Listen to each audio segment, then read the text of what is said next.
Gotta have my pops. Hey, yo, it's me, Pops Van Marmalade, and you're watching the Comics-Related Madness Network. Uh-huh. So come get some. CRoM Con. CRoM Con.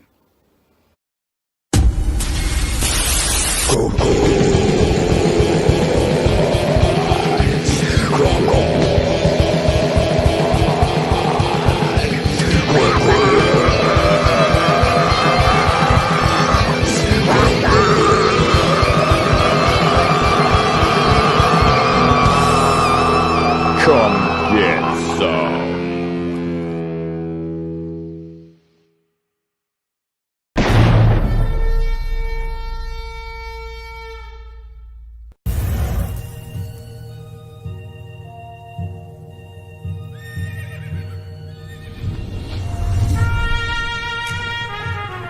We've all heard the stories. We've all heard the legends. Wyatt Earp, Doc Holliday, Billy the Kid. But there's a secret history to the Old West. One that seems too strange to be true, but, well, we all know what they say about the truth.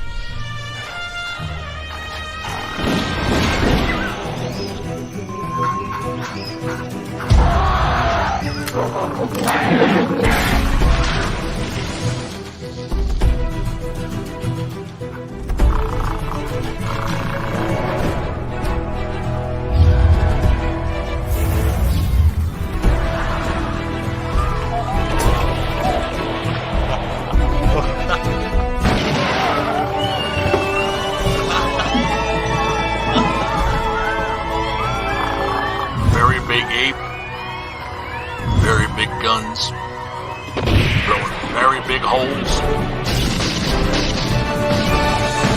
very bad people. I think the world is finally ready to hear the story of the strangest, the most startling Western hero of them all.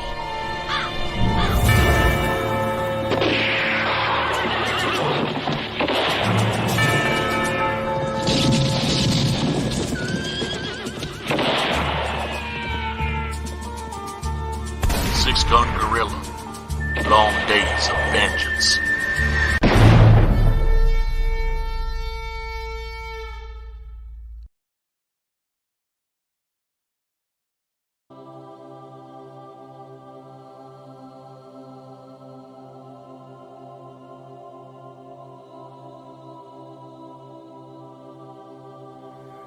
The original intention of the film was just for my personal use, but I thought with it being such a unique thing that I'd like to offer it to anybody who wants to see it.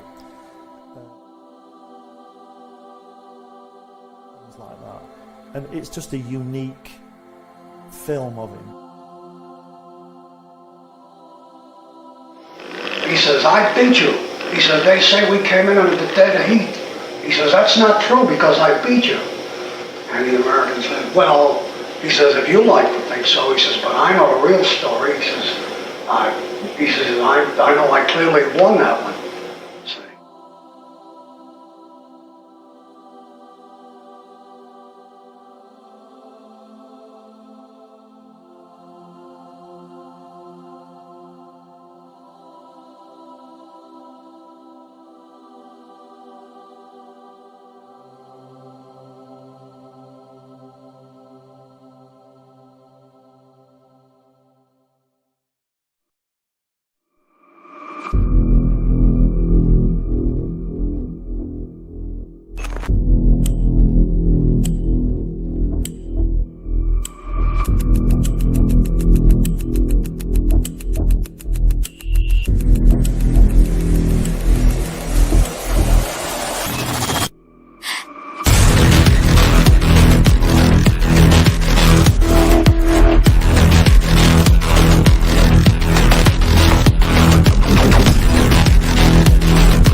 Hey, yo. Hey, yo. What's up? We're back. We're doing it again. Chris, do you believe it? We're doing it again. It's Why are you little and I'm big? That's not how it's supposed to be. genetics. What's up, man? Not much. Yeah, it's been. It only feels like last week that we had the last one. Yeah, it seems like CRoM Con's happening a lot. No, the same old last weekend of the month type thing. Yep. You know, I'm totally not dressed for the occasion, though. That's better. Critical Blast, yo, one of our sponsors down there. This guy, one of our other Got my sponsors down here. Yeah. Oh, liking? Yeah. Dennis's book, you bet. That's why we're here. Talk about cool stuff. Maybe play a game, open some gifts, some things I bought. You know, might get visited by a few different people throughout the evening. And we're just going to have fun. Chris, go ahead and introduce yourself, my friend. Oh, it's just me. It's just Chris. I'm not really special for nothing. I make games and comics and stuff. Yeah, we're on the Laughing Rogue channel. Usually we're here like 5-6 days a week with Pops, hanging out, doing something. Try to. Yeah, we get keeps you busy. Monday morning, I won't be able to come in. I promised my uncle we go hunting. So Monday morning. Yeah, I don't know what we have planned ever. We don't have nothing on Monday morning. You're good. You go hunting. We don't have anything yet. We're always looking for new shows to fill these time slots, is all I'm saying. He has a point. He does have a point. And the network is growing. I think we have like 18 scheduled shows for next week. Holy crap. Yeah. And that's not counting the 5 different segments of CRoM Con this weekend. Mm-hmm. For those of you who don't know, we have some good stuff going on. Like tonight, we were supposed to close out Brett Giuliani's Dust Bunny Mafia. And we are going to cover it because poor Brett had to succumb to the spouse's prerogative, if you know what I'm saying. No, I he have scheduled no an idea. appearance on CRoM Con to end his campaign, and his wife scheduled going out and partying, and guess who won?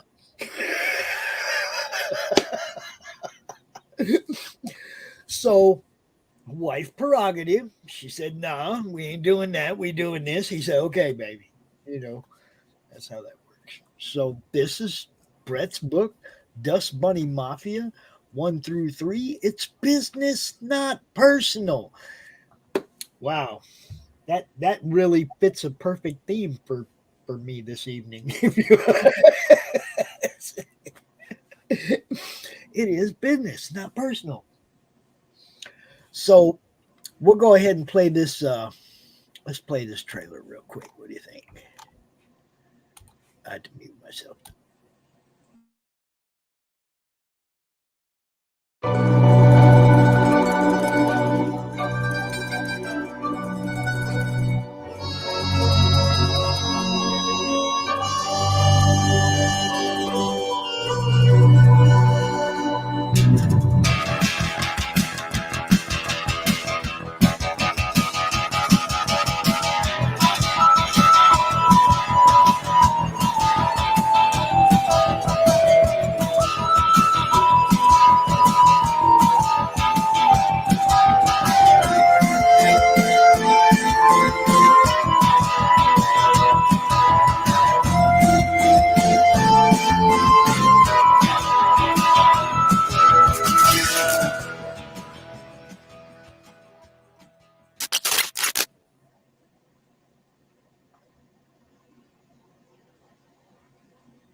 Yeah, I'm getting there. I'll get it. There we go. I told you it's a big burger, man. It's a big ass burger. I'm just. I know. Wow. Let me close that tab. I ran up there and I stuck it in the microwave real quick when we did the opening commercials. Mm-hmm. Now it's too hot to bite, so you take a big old bite, and then you're like, ah, ah, ah. Yeah, that was me for the last couple minutes over here. So don't mind me. We're just gonna do our thing, you know. So what was I going to say? Who's on tonight yet? Tonight it's just whoever wants to come out and play a game, man. Nice. You know. Yeah. Because that's basically Brett just told me the other day that he couldn't come out. So I was like, well, we'll still cover your book. We'll still talk about it. But it kind of changed the, changed the flow. There we go. Okay. It kind of changed the flow of what we planned on doing, but I still want to talk about this here stuff because this is funny, man. These are like little comic strips, and all the different animals are different mafia characters. And he really did his research. Okay, there's but all of them are like it's a parody. Yeah. Of the gangster scene, and it's great. It's good stuff. I happen to have the first one. I think it was the first one. I don't know. I got one of them. I had so much stuff, man. And Sept is going to be out here. He's going to be out here because he sent me something, and we're going to unbox it when he comes out, and maybe he'll hang out and play a game too. We'll see. We'll see. We got plenty. I got 72 characters. We can play on. I thought it was 1 through 6. What the hell? Oh yeah, it's only 6 players, but I'm saying I got 72 characters. We can play with 72 people. If you want to take a long time, yep. No. Go ahead and tell everybody. Well, I guess let's cover Brett's book a little. Yeah. All right. So this is the interior art. Like I said, it's comic strip. It's set up in comic strip form. Different little short stories. They're all funny. I love this stuff. The major players. There's your kings and your Joker. Oh man, I wish I could read that. Shit's too small for me. Oh no! Oh, where's my amplify? Who just popped in here?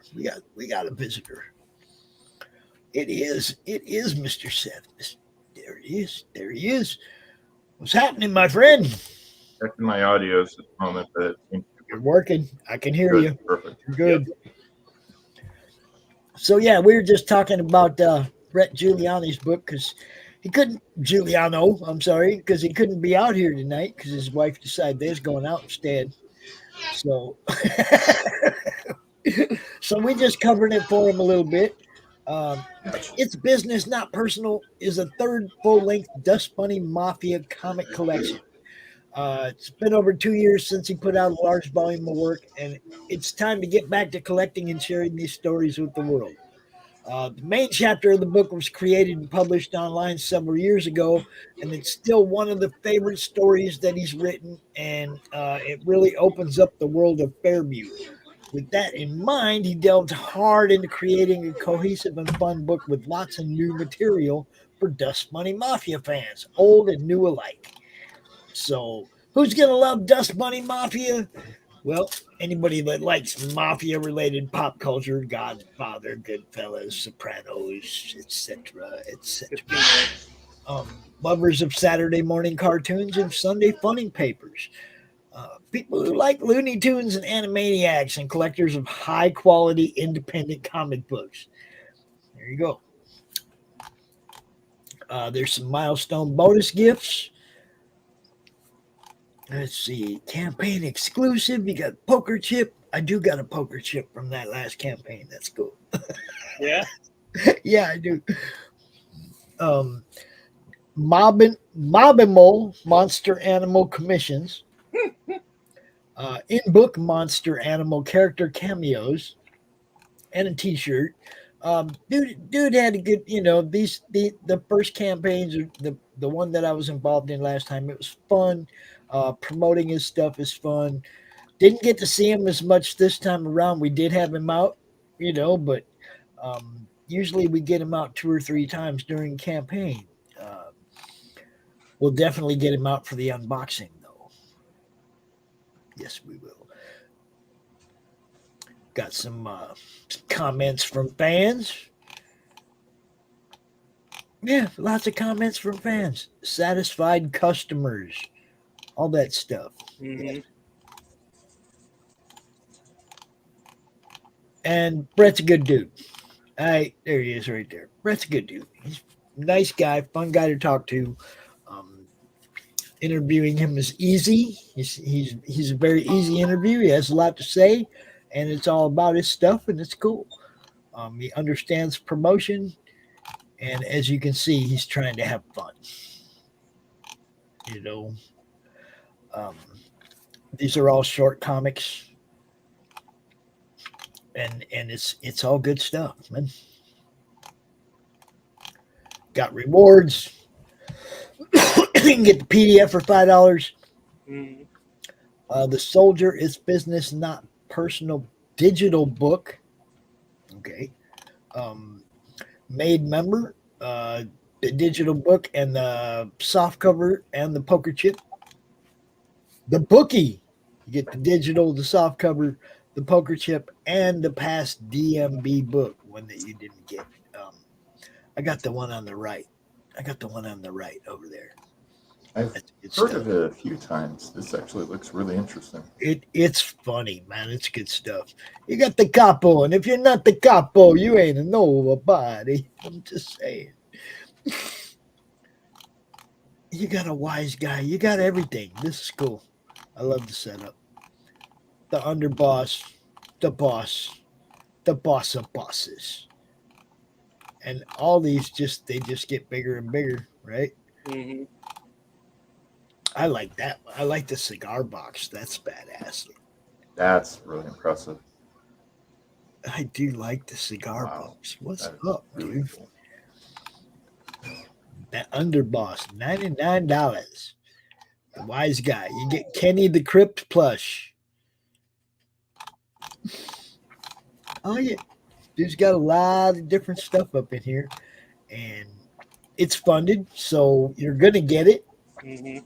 Right? You're gonna get it. So go back it. It ends at midnight tonight. Go check it out. I'm leaving that as the pin post for the evening since it is closing out tonight at midnight. We'll probably return to it a couple more times throughout the evening. Seth, how you doing, my friend? Laurie. Pretty decently. I had the last minute mess up. I was gonna record in a different location, but that location got filled with a bunch of drunken construction workers, and I was like, well, that's probably not the best venue. I got nothing against drunken construction workers. Yeah, but I won't be able to hear much. Laurie, I think I sent you the link in your Facebook inbox. You are welcome to join us. We're going to play Slaughterville. See, Chris got it all laid out in front of him. But we also have this other thing. What is this? What is this, Seth? What is this? That's a large piece of paperwork, it looks like. A large piece of paperwork. Let me see if I got a large pair of scissors or knife I can use on this thing.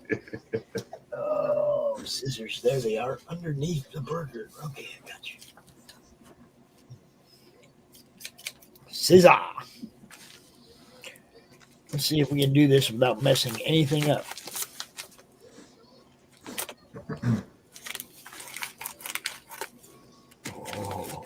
Oh.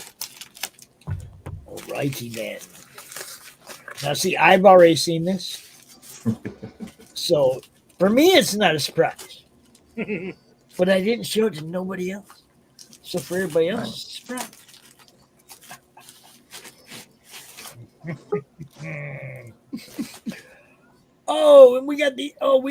And the other one is here too. Oh, hello. The frog. Nice. Frog. The frog. Hey, how you doing? From the frog too, right Yeah. here. We're in the middle of Frog. unboxing stuff, man. Cool. Stuff. Wow, this thing's taped good. Now what? There should be an open edge on one side. Okay. That one right there. Yep. No. On one long end, there should be an open side. Oh, okay. I tried to make it into a portfolio to make sure it didn't get damaged. Are you ready for this? Are you ready for this? Dun, dun, dun, dun. Oh, snap. Look at that. There you go. I can't tell if it's in the Up, Little up. screen right. screen right. There you go. There you go. It's CRoM, yo. Mm-hmm. Dude. This is the time you want to debut it. Yeah. Now I get to look at it up close and personal. Dude. I love it.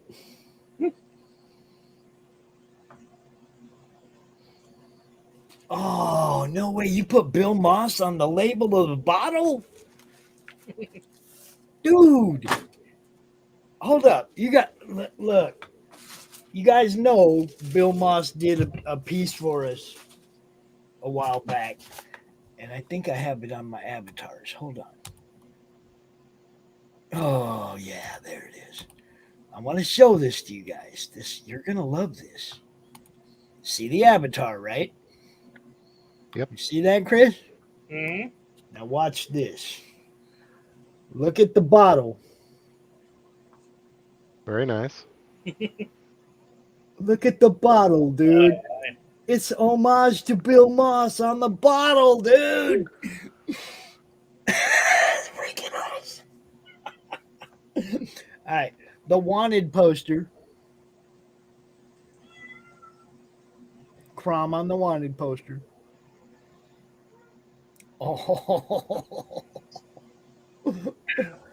Oh, this is so good. You had to tell us who the other characters are, though, Seth. Who are they? Say again. Oh, we can't hear you. Muted. I was trying to make a relative image of Wonder Woman and Black Widow to make it kind of similar to the two characters. Okay. Kind of a DC and Marvel screaming at Comicsgate.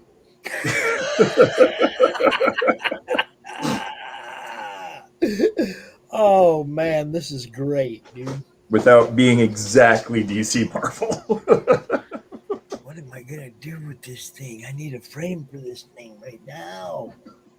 And hopefully here in a week or two, I should be able to get you the color overlay of that as well and do a And digital then I'm color going to on need it. a bigger frame because they got to go in a frame together. Okay, I'll figure this out. I will. For right now, though, I need a safe place to put it. So, where'd I put it? Where'd I put that thing? Yeah, I'm putting it back inside there for right now. And then I got this other thing to open too. Yeah. Frog, welcome to the show, my friend. Well, thank you. And just because you're here, we got to do this. You know we got to do this, right? Oh, yeah. Yeah, we got to.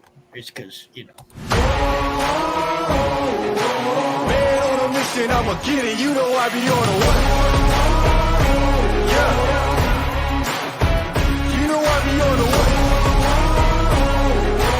Man on a mission, I'ma get it. You know I be on a what? Yeah. It's all hard, ain't no fear here. You ain't giving this to all, you steer clear. Never beat, I've been down and I reappear. You got some money on the line, you better put it here. Rolling in and doing that work. Yeah, we got to give the love. That's just what we do. Dude, you're killing it, Frog. You're killing it. Yeah, we're so close to that first stretch goal, too.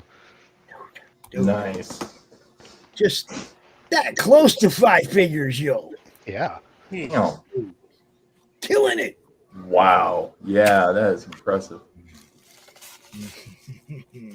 But what I have here is just as impressive. Yes. Because Frog not only is involved in a very successful book right now, this man also makes custom dice. Chris. I do. Chris. Laurie, I sent you the link. Just get in here. Okay. So, without further ado, we're going to open this one too. Seth, thank you very much, dude. You were most welcome. My honor. That is definitely finding a spot on the wall, no doubt. Oh man, we got a custom box. Yep.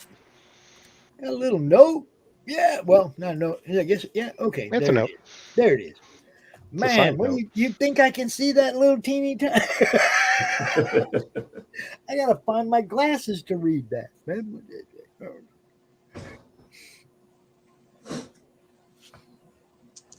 Yeah. Right on, Frog. Yep. Now, everybody, I gotta embiggen myself real quick because you got to see this. Yes. You see this. You see this as I see this. Oh, wow. Pulling off the lily pad. El baggy. Yep. Helps corral it around and also helps it when it's in shipping.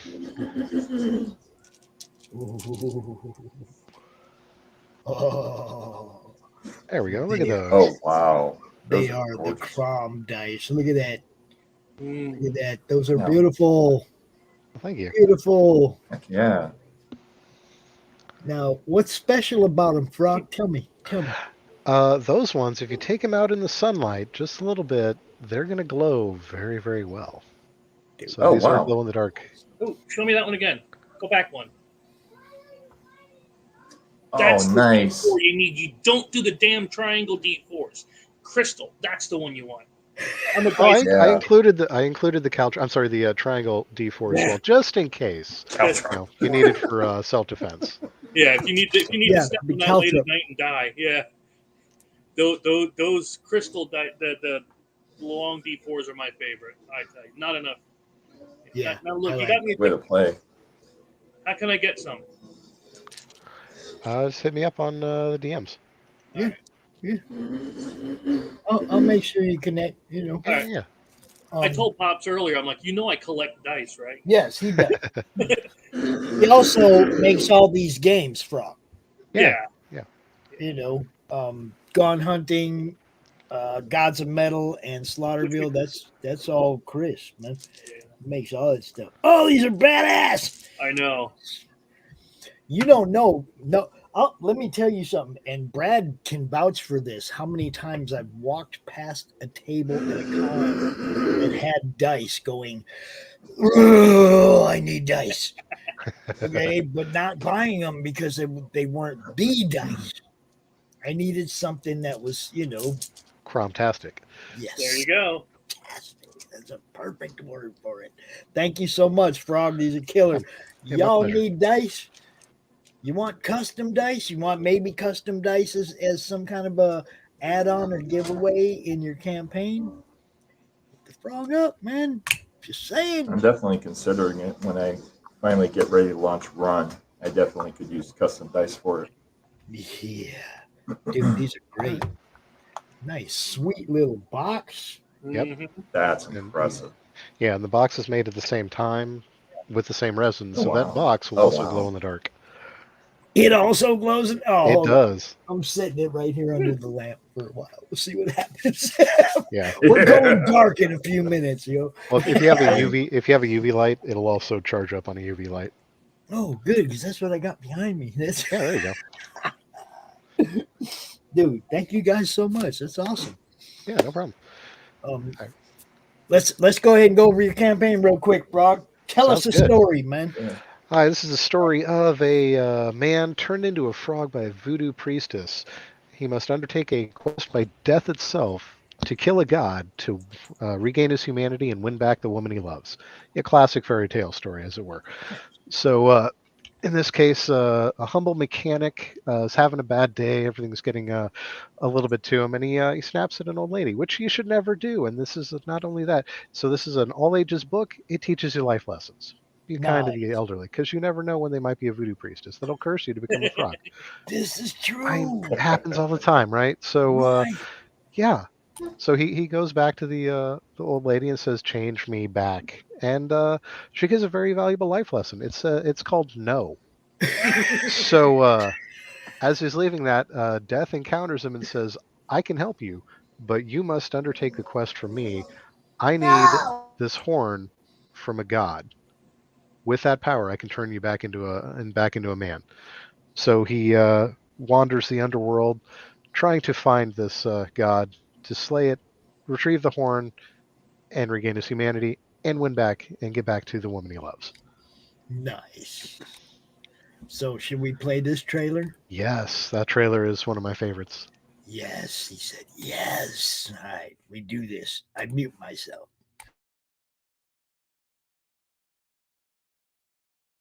We've all read the story. The brave hero conquers the diabolical villain and rescues the damsel in distress. But this is real life, and in real life, stories don't always have happy endings. CRoM Con, the story of a man turned into a frog by a voodoo priestess sent on a mission to kill a god by death itself. Now our hero must roam the underworld to regain his humanity and win back the woman he loves. Trailer from the great Pedro Ang. If you need an animated trailer, definitely hit him up. And you're muted, Pops. Fucking Pedro, baby. That's badass. Yeah. I love it. Yeah, Pedro is mind-blowing. That guy just blows me away every time I see his work. Dude, he did that little spot for the CRoMniverse trailer too, man. His work is amazing. Oh, did he? Yeah, yeah. Wow. Any little animated CRoMs you see running around, Pedro did it. You know? That's fucking hilarious. Dude, good looking stuff, man. All right, Yeah. so you got Jason and Ink Spots. What's up? Yep. Right, They're, yeah, they're a great combination. So I'm really lucky to be working with both of those guys. And Inkspot's a little underrated. I mean, he's a great artist, but not a lot of his stuff has gotten out there. He did a lot of the work on Cash Grab, which isn't out yet. So that's why not a lot of people have seen his work. Right. He's also done some work on Charlie's London, and that turned out phenomenal. And this one, yeah, it's another IP for him. And yeah, he's definitely credited as he should be on this one. And you can see we just let him do his thing, and it's great work that he's doing. And ain't that how it always works best when you just let just let him go. Run, man. Yeah. That's the way I look at it. If I hire somebody to do something, I give them a base and I let them be themselves and branch out from there. You know. Jason's amazing. You got a great team. You know that. I really do. Yeah. And you yourself, man. Look, for those of you, which if you don't know, shame on you, who don't know who Frog is. Frog is one of those guys that moderates a lot of YouTube channels. He drops a lot of people's links. He gets a lot of people seen in places they might not normally be seen. You can't beat that kind of promotion. Okay. You do it selflessly. You know, I appreciate that. Yep. We love what you do, Frog, and I hope thank this you. thing just blows up, man. I really do. And now back to the art. Yeah. These are interior panels. If you'd signed up on the pre-launch, we actually sent you the first 6 pages already lettered, so you can get into the story just a little bit. Mhm. Yeah, it's a teaser. It's a teaser. Yeah. And it meets the absolute requirements of, I read the first 6 pages. I know the story. I read the first 6 pages, and I kept looking to turn it. I'm like, I want the next one. Yeah. So, And, the artwork, the line work from Jason, combined with the coloring from Inkspot's, great combination. These two are a great working team. And yeah, there he is, cussing out an old lady. Oops. Yeah, don't do that. Maybe And I shouldn't have done that. And there she is cursing him. And he wakes up the next day and turns the light on with his tongue. That's his hand in a glove. Oh, okay. I was gonna say maybe across the room. Zap, put the light on. Okay. Yeah, he That would be confronts funny. the old lady, and she will change form because she's a shapeshifter as well. And And there's Joe, Down with head glowing green. Yeah. That's just an inside joke between me and Joe. Don't worry about it. Dude, I love this. Oh yeah. Oh, wow. And then And this is the supplemental book. This is a little bit of the story behind the big baddie, Cernunos, the god that must be killed in order to regain his humanity. For this cover, this is Matt Barr, who did the cover work as well as the logo, and then Matt Yackey did the coloring on it, and that's another good combination. Yeah. Phenomenal work by Yackey over the great line work by Matt Barr. And we also flipped it on this one. Yackey and Barr, man. Yeah, it's a good combo. For the supplemental, they actually flipped it. This is Ink Spots doing the line work, and Jason coming over and inking behind him. This is so good. Oh, yeah. If you haven't backed it yet, what are you waiting for? I mean, Yeah. really. And this is a placeholder Rainey? cover for Rainey's cover. Yes. This is not the final what it's Right. going to look like, so don't worry about that. You know Rainey's quality, but this is the pose that we're going to do for the cover, or that Rainey's going to do for the cover. So it gives you a rough idea of the layout of it, but again, final artwork on that is not set yet. Yeah. We don't have it yet. When we do have it, not only will we switch it out with the final cover, we will also put that up for sale on the campaign. Oh, and look, y'all know Renee. Don't even mess around. Yeah. Y'all know Renee. Queen Renee. Don't forget. Yep. Malin, all you guys think you won. No, you didn't. We got Dan Plagle cover for another alternate, and this is the character we refer to as the Baba Gaga. Yep. Now this is our headless witch. She's a bit of a fashionista, and she will accessorize with other heads based on what she's feeling like that day. I was kind of figuring that's where that was Yeah. going. It's like, Yeah, so if she wants to be the head that she's holding in her hand right there, she can do that. If she wants to be a fly, she can do that. I like the If she wants to fly. be, That's pretty good. If she wants to be maybe Shelby Robinson's Ragetality, There you that go. is Easter egg in the back there. Yeah. Yeah. Dude. And unfortunately for the Baba Gaga, she lost one of her legs in battle. So she has used the opportunity to have that prosthetic as her magic wand. So you see the little ball down there as a foot. That's actually her magic wand. Okay. Yeah. All right. Good job, Plagle. I like it. Plagle does such great work, and that gray wash on it is top notch. Dude, a lot of top notch around this here book. Oh yeah. Including original acrylic art paintings. We are offering those on the campaign. Oh yeah, Doc had a little tizzy fit about that, and I don't mean in a bad way. He was like, "They got real paintings," Doc. Yeah. Doc. Doc's a painter. He's like, "I like real paintings." He was all excited about it. Yeah, it's a very limited. There's only 20, 10 of them on the pre-launch secret tier, and 10 of them on the campaign itself. And Ink Spots is only painting as many paintings as gets sold on that, and Right. he will do them live on air, numbered, and that's all he's making. Wow. Here we go. Dude. Got some original pages. Yep, original pages, and all this awesomeness could be yours. That's the sketch for the original, for the cover right there. That is also up for sale on the campaign because, hey, we want to give you the opportunity for this, and they're pretty reasonable price considering it's original artwork. Yes. And don't forget the stretch goals. Yes, we are almost at our first stretch goal, which is cards from Hockey, Ad Hoc Art, and Dan Plagle. And those will be colored, and we're less than $400 away from unlocking that one. And we've also got the next one after that. We've got Luke Aglietta, Death Metal Hero, is doing a stretch card. Shelby Robinson's stretch card is the third one you're seeing right there, and that is getting the color treatment right now, and it is coming out really, really beautiful.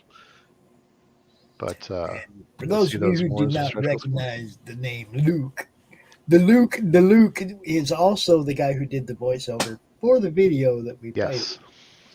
Recognize that dude's voice anywhere. Oh, definitely. Yeah, Luke's a great dude. Yeah. Good friend, good dude. Yep.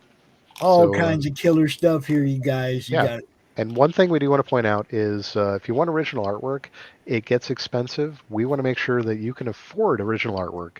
So we have some original sketches and art at a reasonable price, and we're going to include the book and the supplemental because why would you not want the book and supplemental with original artwork from the book you're reading? So, yeah, we're going to throw that in there. Yes, I do love. I only have 4 published pages in my collection, but I love my 4 published pages. Yeah, there you go. know what I'm saying? Very much, very much. So yeah, man. And look, I'm sure you have other stretch goals in mind, and I don't want you to spoil anything. But I'm sure you're going to be looking at what's next. Yeah. The next stretch goal, I can hint a little bit, which is if you scroll up just a skosh, just a little bit to that chibi frog. Just a little bit. Yeah. See that cute little chibi froggy or frog G right there? There's a high demand for that one. So you know what? We're gonna make that a sticker on a future stretch goal. Nice. So what's up, Eric?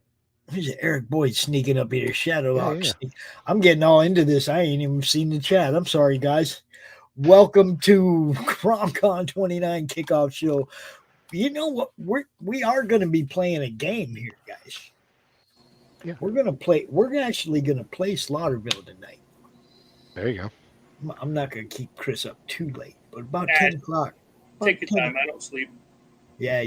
About 10 o'clock or so, I think we're going to start playing the game Slaughterville to give everybody a little demo of it. Let them see, for those of you who backed it, what you're getting and learning how to play.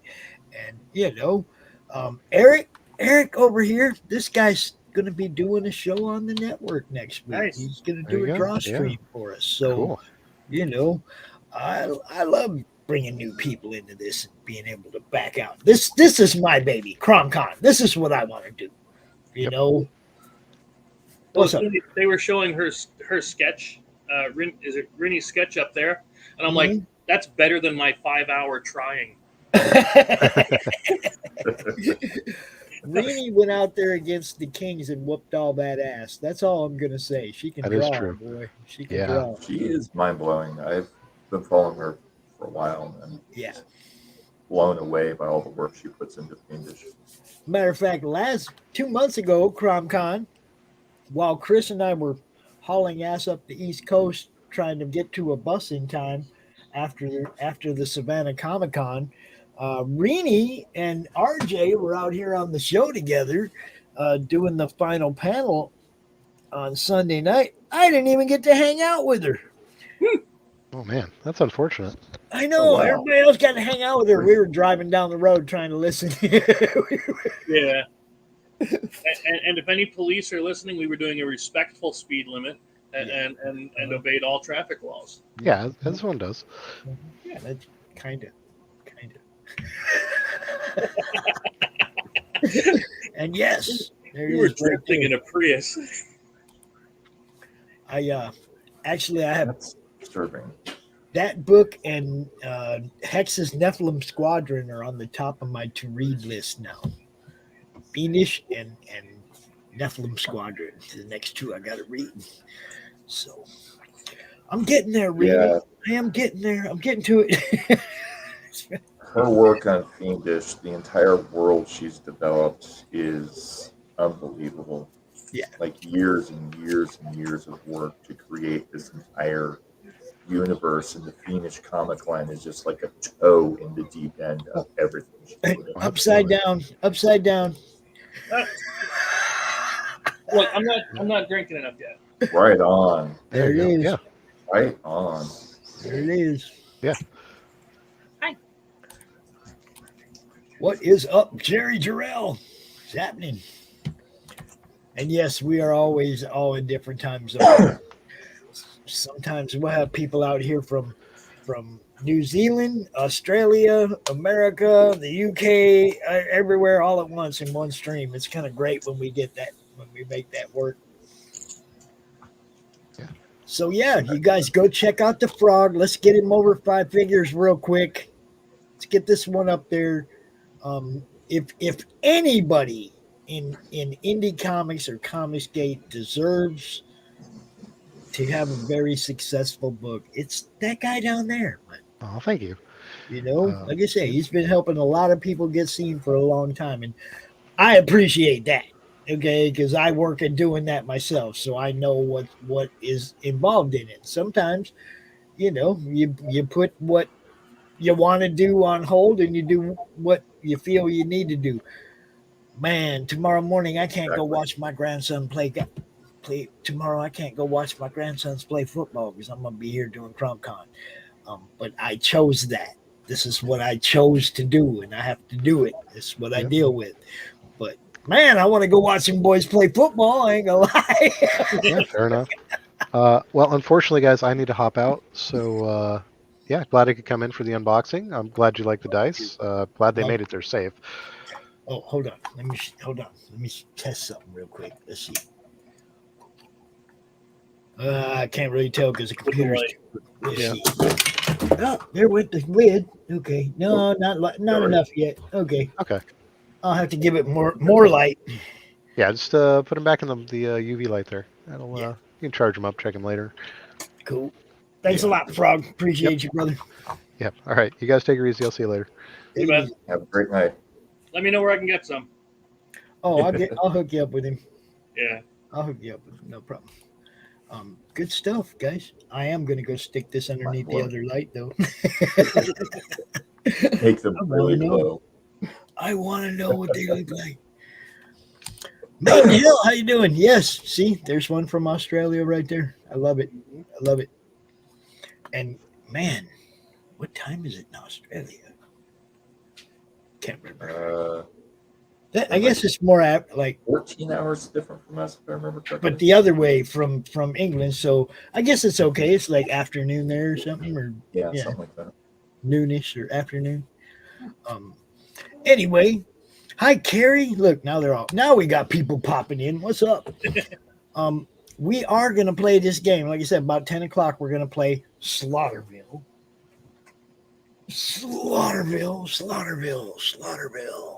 Quarter to midday. Chris has it all set up on his table in front of him. He's going to teach us how to play it. And so far, all the games that I've played of Chris's are very easy to learn, fun to play. Okay, almost midday. There you go. Ben, dude, come out and play, Ben. Okay. I was about to go Warriors on him. Warriors. You know, I've never seen that. Dude, I got the director's cut. Oh, man. I got the director's like cut a of board that. game and video game of that. Do you know what the director's cut was? Nope. The director's cut is the movie The Warriors, but between every scene, at every scene change, the fade goes to a comic book page. Or a comic book from the Warrior comic book, right? Oh, wow. But that's the only difference. There's no different scenes. There's no anything extra added to it. It's not a director's cut. It's got some comic book edit in it. Cool. Thank you. So anyway, yeah, we got that one. But we also, Chris, yes, we cannot talk about one without covering the other, my friend. You know what I'm talking about. You just got to talk about Gone Hunting for a minute, bro. That's the active one. Yeah, that's a really good game, too. That's the active one. I've played this one a couple times. It's totally fun. I mean, like, really fun, you guys. Like, you and the other thing about Chris's games is you will never play it the same 2 times. Every time you play the game, it'll be different for you. Any of the games that he has, every one of them is that complex but easy to learn. I mean, it's just the way it is. There's no way that you would draw the same cards in the same order, get the same dice rolls, any of that. So every time it's going to be different, especially in this one, because just the way you lay out the basic forest or hunting ground is different every single time. Yeah. So, I mean, he's got a lot of thought, a lot of preparation, planning, and the quality is like top notch. So, And that kind of thing was always important to me when I'm designing a game, because I've paid, don't tell Kat, but I've paid $60, $70, $80 for a game, and you play it like 3 times and you've discovered everything. You know what I mean? Yeah. With every one of my games that I make, whether it's the Slaughterville, the Gone Hunting, the Cult, Gods of Metal, I make sure to include so much variety and that you can't get bored. Like in here, you only use one villain, but we have 21 different villains in this game. Oh, wow. And we have 18 different locations, and you only use 6 per game. So it's always a randomized choice of those 18 different locations. I'm sorry, I had to protect my burger. I had to protect my burger from. Oh no! You see, he's like sniffing around, going, "What you got, Grandpa? What you got in here?" Leave my burger. Quit trying to go behind my chair. Get rid of my burger. This is the stack of 72 different characters that you can be. And say hi. You come up and say hi, but you stay away from my burger. We have plenty of characters. That's really impressive. But yeah, Gone Hunting lets you actually build as a group. You know, you'll build the hunting ground each time because every turn you're putting out a new map tile. You're overturning and uncovering. And then you draw animals from a bag. So you don't know what animals are going to come out, but you're trying to scout for them, and you can do that as well. And you move around the map, you try to hunt, and you never let me roll your dice because it doesn't end well. Isn't that right, Mr. Pop? Yeah. Well, I mean, it works for Fanta. It did. It worked really well for her. It just didn't work for moi. Well, let's see. It didn't work for you. It didn't work for Max, but it worked for her. Now, what's the difference between the two? You know, the three of you there. Yeah. Speaking of Max, where the hell's Max? I don't know. He's Max. Or I know Laurie's trying to put her kids to sleep, and just because she said that, they're not going to bed. Hey, NyQuil. Boom. NyQuil helps them get their Z's. Exactly. I did not say that. I'm sorry I got to do this to you, Chris, but I didn't say that shit. No. I know they used to have, because I teach communications, and we always look at the old advertisements. They used to have heroin pills for kids for like toothaches. They used to give them heroin. Crap. Yep. Cocaine was for a headache. Heroin was for toothaches. They had methamphetamine in there for coughs because, you know. Right. No, I don't understand that one at all. Well, I'm just saying. I only saw the ads, and I'm like, I was born too late. Yeah.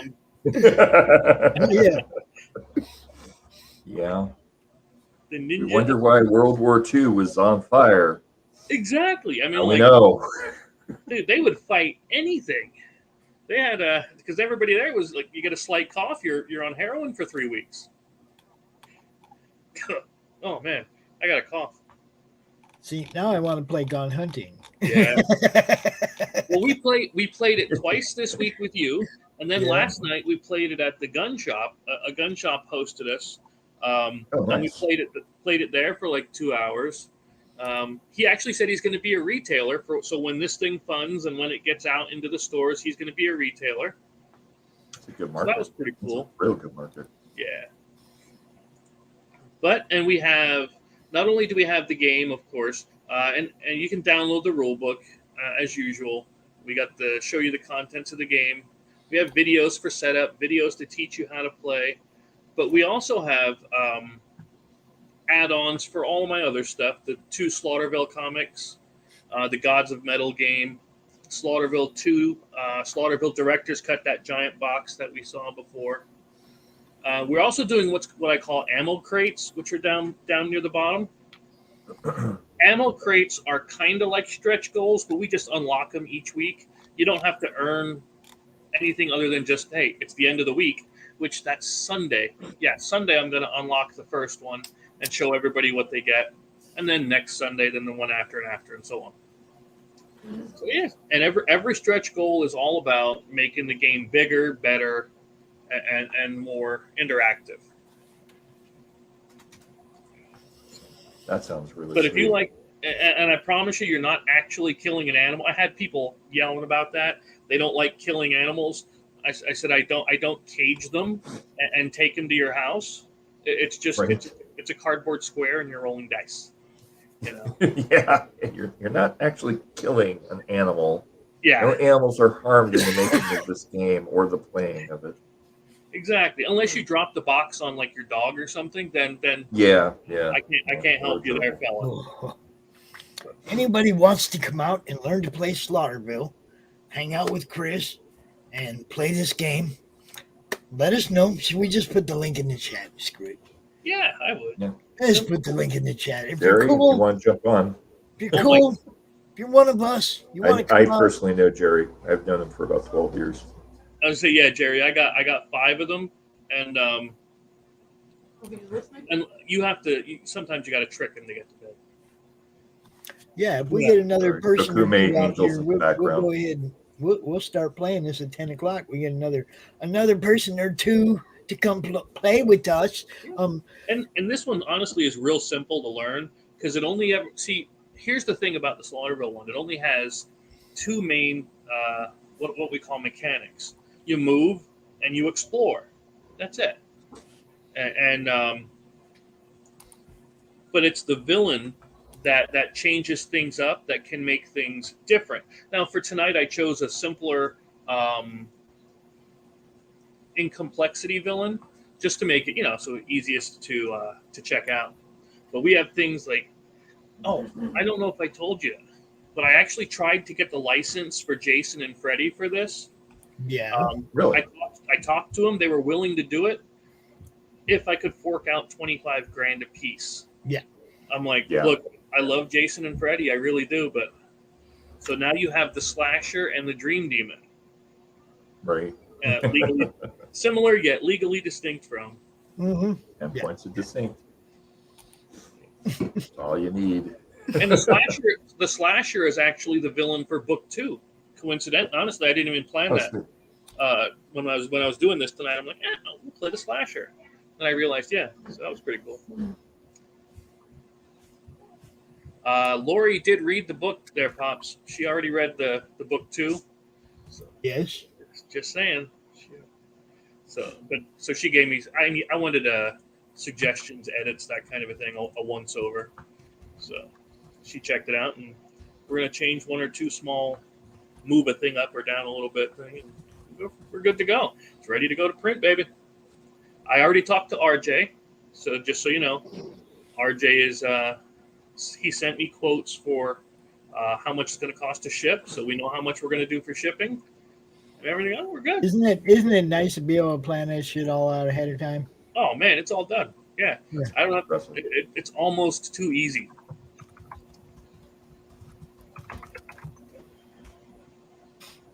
Yeah, that's going to be nice when I don't have to worry about that. All right. So did he attack you, steal your burger, drag you off, and tie you up, or? No. I had to put the burger back in the box and seal it up. I'm gonna go stick it in the refrigerator in a second. So there you go. I've seen him grab you. So. Dude, he was like gonna sneak up behind. If I hadn't noticed, he made some noise. Otherwise, he'd have got behind me and got it before I'd even known he was there. He's a fuzzy ninja. Yeah. Mm-hmm. Hungry one too. I don't know why. He actually got leftover steak with his freaking dinner tonight, and he's over here trying to get my burger. I didn't get steak. I didn't get steak. You need to leave my burger alone. All right, so we got an ad or 2 to play that we haven't played yet. I'm gonna go ahead and play this one real fast while I go stick this burger in the refrigerator. Be right back.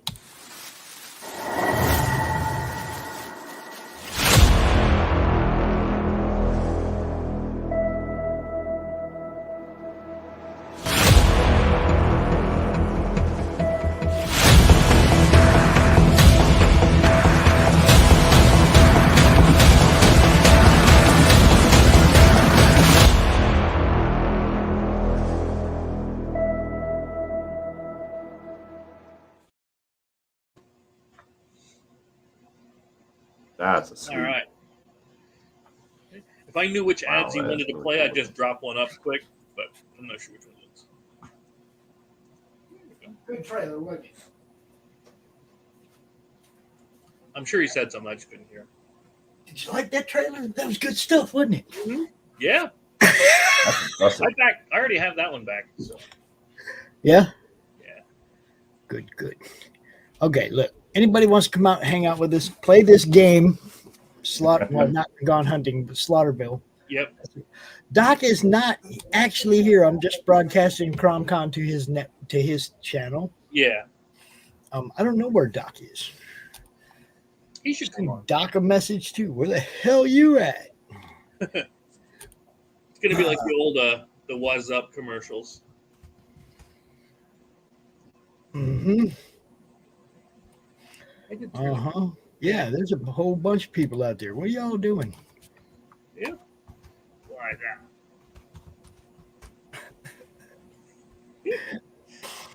I got people gonna be all in my inbox. What are you doing? Duh. All right, so let's see, 5 more minutes. One thing we got going on tomorrow is we are going to be launching the Adventures of J.P. Cummins. I don't know if you guys know about the Adventures of J.P. Cummins or not, but it is Jason Conley's book. And the sign-up page is right here. So we'll be launching this one tomorrow. When he comes out to launch it, we'll also be out here with Jeremy Mace, who is the guy behind Saving Mr. Creep and the Soul City one of the organizers of the Soul City Comic Con, Soul City Super Con. It's not even just a Comic Con, Super Con, film festival. Oh wow! Comic Con, concert. There's just all kinds of stuff going on, and it's Joe Fest as well, the GI Joe Fest. So you know, nice. It's like an event. It's not just a Comic Con. It's a Super Con, and me and that guy right there. Yeah, we gonna be there. With and man, that'd feel weird saying this. I was invited to be the master of ceremonies for the weekend. It's like, wow. You want me? And yeah, That's they impressive. really meant me. So I'm going to Augusta, Georgia next June to run the show. It's going to be a blast. Congratulations. That's good to hear, man. We got other things in the works. We're trying to take CRoM Con on the road. Nice. Instead of doing it from this chair every month, I'll be doing it from a different con with a different artist, and whoever from my crew can make it to that particular con or whatever. But you know, the idea is to go snatch somebody up and take them to a con they wouldn't have normally been able to go to, put them up at the table and let them make some freaking money. Right. That's how we all succeed. You know, who doesn't want to get picked up, driven to the con, not have to worry about their luggage getting ripped off or stolen or damaged or nothing, right? It's like in the RV, we drive all the way to the con in the RV. And we document it for a roadshow. Mm-hmm. Document the Sweet whole deal. weekend, document the trip, the whole weekend, and do it in episodes on the network as well. Play So some it's Boxer like, Overdrive on the way down. dude, I foresee way too much fun. Thank you, Monty, because dude, we start doing this road trip thing. It's gonna be good. It's gonna be fun. There's no doubt about that. Gonna set up a little meeting in an actual meeting where we all get to hang out together sometime, like probably in November, hopefully. Do a little hunting, do a little Comic-Con, do a little business, you know. Yeah. Way to do it. There's just too many good things happening right now. So, you know, Chris knows we're just having too much. Oh, man. Yes. I don't know. Crazy people would miss CRoM Con. I don't right? So I don't know if it's going to happen in 2023. I'll have to check into it. But there is a free convention for comic books and games in Indianapolis called crap.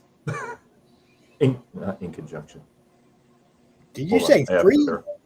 A free one. Yeah, it's completely free to the public, and it's designed to inspire Midwestern gaming. Chris, are you listening, my friend? Yeah. Give me a second. Let me ask. I gotta remember the name. This is one of those that I'd be joining you, not you joining me, right? This would be your gig. Yeah. Hoosier Con. Called Hoosier Con. It takes place in downtown Indianapolis. And it's every year. It's been going on for about 6-8 years now. It stopped because of the sickness. Yeah. And they're talking about getting it back up and running again, but it's a free event. And right in 2018, I think it was, they were up to like 10,000 patrons. I'm just writing it down. Sorry. No, yeah, they're fine. I can send you a link to it. Yeah. I know a lot of people that are involved with it, and it's a huge event. They get True Dungeon to come out, and they get a bunch of other small and large game companies to come out. I believe Paizo also backs it as well. So it's a huge, huge thing. But that might be a good thing for like CRoM Con in 2023 if it's happening to come out to it. Dude, I'd love to. The thing with the CRoM Con would be, now this isn't saying we won't go to other ones, but CRoM Con will be lining ones up on that align with the last weekend of the month, so that I do this scheduled, right? I'm not like, oh, we're going to this one in the 1st of September and that one, so they're not too close together. Still got to be a few months off in between shows. So as long as it coincides with the last weekend of the month, then it would be a CRoM Con show. But that's not saying we wouldn't. If I remember, it's just the CRoM Con ones I'll try to keep the last weekend of the month, that it's a scheduled thing. Because the road show, if we're gonna film it and we're gonna record it and we're gonna make episodes out of it, it's got to be something we do regular, a regularly scheduled thing. It's like we won't be able to do the last weekend of the month in October and then 2 weeks later in November somewhere else. We need that whole 3 weeks in between to set up the next show. You know what I mean? It was like, it would be, totally makes sense. I think if I remember correctly, Hoosier Con usually happens at around April 1st or right around April Fool's. Let me see if they got a listing for that one. I'm just kidding. There is a website for Hoosier Con. I'll quickly grab it and drop it into the I got the Facebook chat. Oh yeah, here we go. Yeah.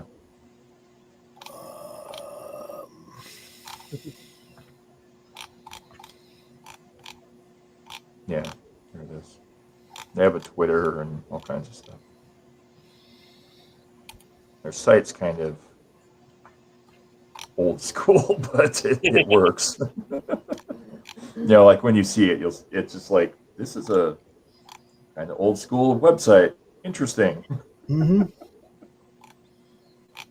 Don't see anything with any dates, but yeah. March 2021 is the last one that they have listed. Now, see, if they stay around the end of March, then that's a good possibility. Yeah, they shoot for like March to April. Nice.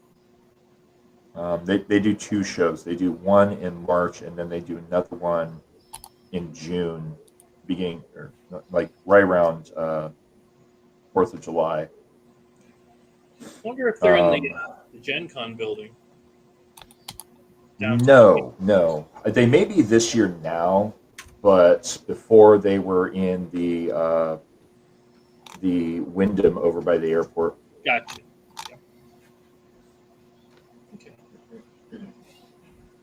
Although they may be at the. It doesn't look like they did anything in 22.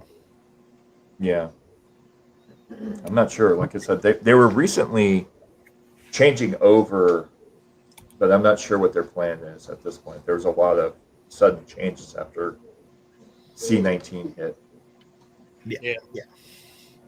All right, I got one more thing I want to look at before we think about playing this game. Anybody wants to play? If you want to play Slaughterville, learn how to play it, check it out. The link is in the chat. Come on out. I see all you people watching, so we're talking about playing a game. You can hide behind your avatar or whatever, but we're gonna play a game. We're gonna have some fun. You know what I'm saying? All right. So this other one right here, the House of Mace, Mr. Mace, the organizer of the Soul City SuperCon, is the guy who also is doing this campaign. It's his first campaign. It's already funded. It's got 20 days left. Saving Mr. Creep. Okay, it's written by Jeremy Mason, illustrated by Marco Finnegan and Juan Romero. It's an epic tale that explores the fated world of aging heroes and villains on a collision course that could change the very fabric of reality. Whoa, that's heavy. So, Saving Mr. Creep. Okay, here's this has a very retro look. Okay, and I mean all the way, the whole way the book looks is just look at. It's got like that golden age look to it. Yes, really impressive. it's totally looks like that, right? And the interior art is that way too. I know I can't blow it up from there, but it looks like an old comic book, but it's a new comic book. That's the really story. Cool, actually. Mr. Creep is escaped from a meta prison with Grace, a 7-year-old girl, and they're on the run from a secret organization known as the Guild. Together, the pair must evade capture while trying to locate a cure for Grace's condition. The memories of a heroic golden age reveal Mr. Creep's need for redemption and draws him closer to Grace. The Guild agents and the determined U.S. Marshal pursue the pair as the story races toward a climactic confrontation with the dark administrators behind the Guild. 106 freaking pages, yo. $30. Get you some. That's all I can say. That's Wow, 106 pages. Yeah, 106 pages of that. And it's done. The book is completely done. It will be going to print like right as soon as the money hits hand from, the Indiegogo. As soon as he's got all the money, boom, straight to printing. It's already done. 106 pages. You will not be disappointed. Let's see, what else did we have here? Oh yes, look, we can look at some of this. Look, see the retro grainy look. I just love it. Wow, that is incredible. You hand me the orange hat. Down to like that stipple style inking. Dude, yeah, brings back memories, man. That brings back a lot of memories. A different style of comic book that ain't around no more. Yeah. I love that cover too. Yeah, like even those character profiles that you were showing have that kind of 1980s Agents and Super Spy style RPG, classic TSR style look. Mm-hmm. That is crazy. It's just good stuff. Just good stuff. That's all we try to promote around here. That's impressive, man. Cheshire, they're looking for a fourth player to jump in on this game if you want to jump in. It's a horror slasher. Yeah, slasher game. Slaughterville. Chris has it all laid out in front of him.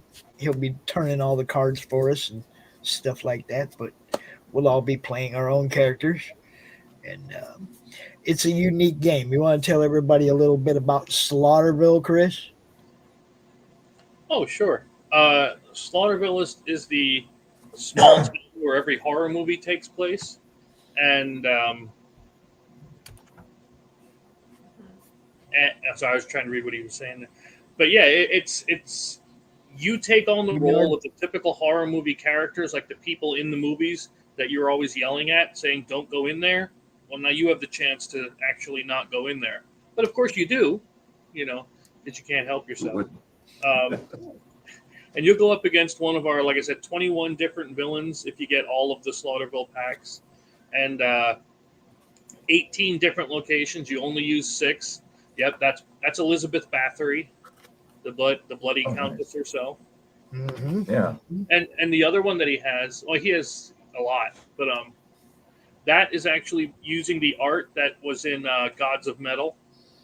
So we actually I wanted to have her art actually show up in both games because I liked it. Mm-hmm. Got all the stats, everything, all that on the back, Yeah. And we'll show you how all that goes when we start. But honestly, it's real simple. You move, you encounter. Encountering is just looking at the top card of the location deck and doing what it says. And it's the villain that's going to change everything up. And so you can choose any number of different villains you want. We have villains that like the Demon Razor one he just showed you with Satan on the back, or Satine. He's our competitive. He's one of our competitive villains, but mostly it's co-op. You work together to get out, to fight and beat the villain. We have Dracula. The zombie horde that's in the director's cut is actually a shuffleboard flicking game. So you in order to shoot zombies, you flick a bullet disc and you have to make it land on the target. Gotcha. Okay. Yeah, we have tons and tons of different villains. Like the Dream Demon we were talking about earlier actually has a state of the real world and the dream world, using only what you have here. And now, because of people like me who don't know when to shut the hell up, we were playing Gone Hunting, and it was like, man, what are we gonna do? What's the comic book gonna be? What's the comic book gonna be about? Because he has a Slaughterville comic, so we needed a Gone Hunting comic, right? And instantly it went off the rails, and it was like, what if we hunted the monsters from your other game? Yep. Now we'll have. What if we, like us, went hunting and we went after the monsters in Slaughterville? Mm-hmm. That'd be pretty sweet. And an expansion Monster was Hunter born 101. just like that. That's all it takes. Yeah.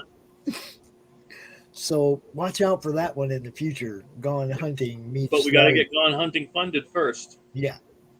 True. If you want the Slaughterville if you want the Haunted Forest, the Slaughterville expansion for Gone Hunting, we got to get it funded. And then I will give you villains in a haunted forest like you wouldn't believe. Dude, it would be neat just to add the Haunted Forest to the tiles. Mm-hmm. Yeah, no kidding. That'd be wild. You have the hardcore game and the regular game. The hardcore game, you can get killed. Oh man! Hardcore game, the prey fights back. Every time you die, you turn into a zombie, and they put a zombie out there on the board, something like that. But yeah, it'll be fun. Go scare up something in the bushes, and the zombie comes out. Yep. So yeah, if anybody wants to join us, come on, man. There's double-digit people watching. Somebody hit that link right there and just jump in here and join us so that we can play. I want 4. I want at least 4. Come on. That's all you need, Cheshire. You can just use your phone. The board is going to be on Laughing Road. You just click that link right there, man. Yep. I'll roll the dice. I'll tell you what's going on. Where'd it go? That one. That link right there will get you. We'll get you. Yeah, there. Jerry, come join us. Yep. I don't know if you're working tonight or not.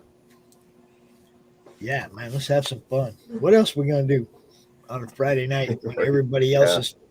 Look, we already sealed some books. You know, we did our work. Oh yeah, don't forget. Hour and 45 minutes left on Dust Bunny Mafia.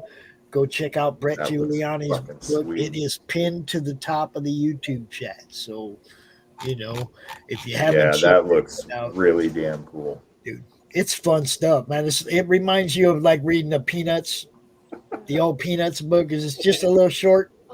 Just a little short, funny thing, and then the next Yeah. little short, funny thing, right? And if you like gangsters and you know about that kind of stuff, then you're all the way in, you know. Yeah, it's like We Calvin do and have- Hobbes Code. All That's right. funny.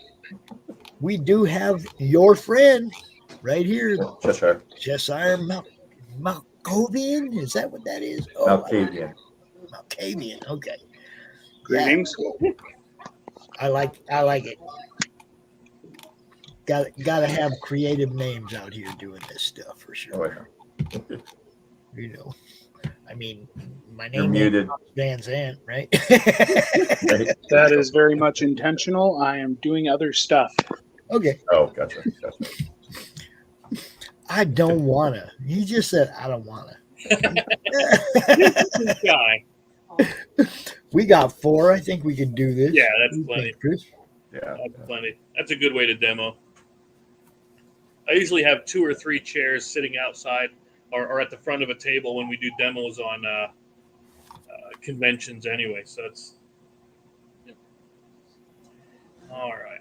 The table is yours, my friend. Whenever you're ready. Yeah, All righty, we got boss. 4. Let's do this. Okay, hit the camera. Switch it over. Look at that technology, baby. Hey. Yeah. I will try to be as attentive as I can, but I just got off work, so I'm just got home cooking dinner. No worries. No worries. That's why the mic's muted. So I have everything laid out here ahead of time. I chose the locations. Now, each of the villains is going to tell you how to do, if there's any special setup requirements. Like for the slasher, you have to have the cabins because Jason is at the cabins, right? And normally you have what's called the player starting area in play. It's a whole big board here.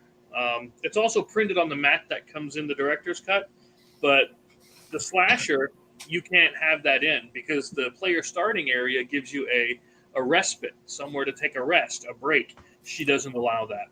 So should we take a moment to show them the difference between the Oh, you want to show him the big box? game Slaughterville? That's Slaughterville 2. He said, wow, that's a big box when I send it to him.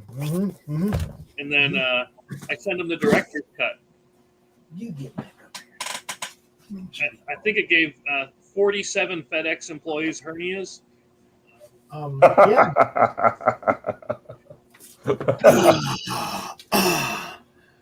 That's the director's cut. It will fit all of the Slaughterville games inside. Make me big, Chris. Make me big. That's the way to plan it. There it is. This is a box. Heck yeah. Yeah, the Heck little one yeah. is only It's like a big quarter. box. It's Yeah. a big box that actually makes a really good background. Right? Oh, gotta tilt it. Just can't have all that. There you go. See that? Yeah, it's like 11 pounds of board game in there. Slaughterville. Damn. Yeah. Nice. And we do have that up for God's middle. an add-on for the Gone Hunting if you want to get a copy of any of the Slaughterville stuff that you're seeing playing here. Heck, we do it all in the Pledge Manager too afterwards. So whatever makes you the happiest. But again, we got to get to the top before we can go over. Yep. We're making room for all the big knives, Jerry.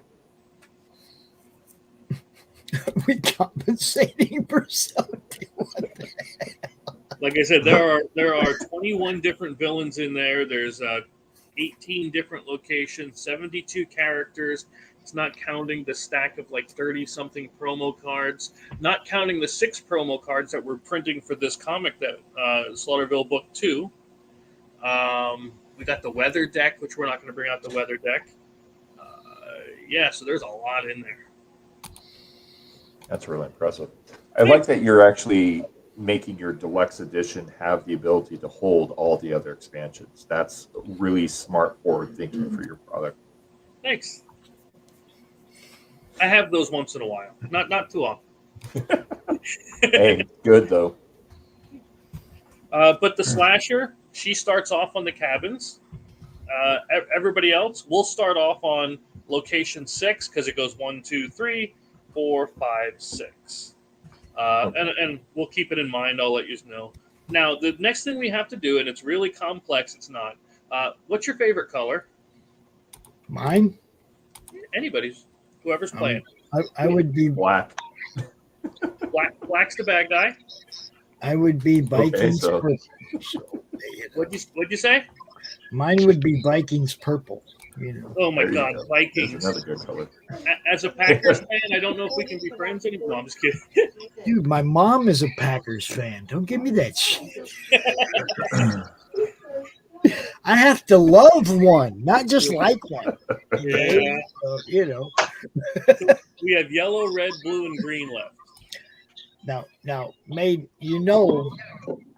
he's on his phone too. I'm just saying, which is like, I'll take red. that guy's doing all the Red? work. We're just Gotcha. hanging out, right? Green, yellow, and blue. All right, I'll take green. You got green? Wonderful. So we're going to set these two off to the side. So we got you three ready to play. You ready? So, are you playing with us, or are you just being the bag? Which one are you, Chris? I'm gonna do overview just because of this way I can concentrate on doing overview. Okay. So we're gonna give we put three characters and you get to choose which character you want. We have the hooligan. We have there it is. The militia leader. He's actually in the comic too. And then we have Jesus God help us all. We have the stoner. The what? The what? The stoner.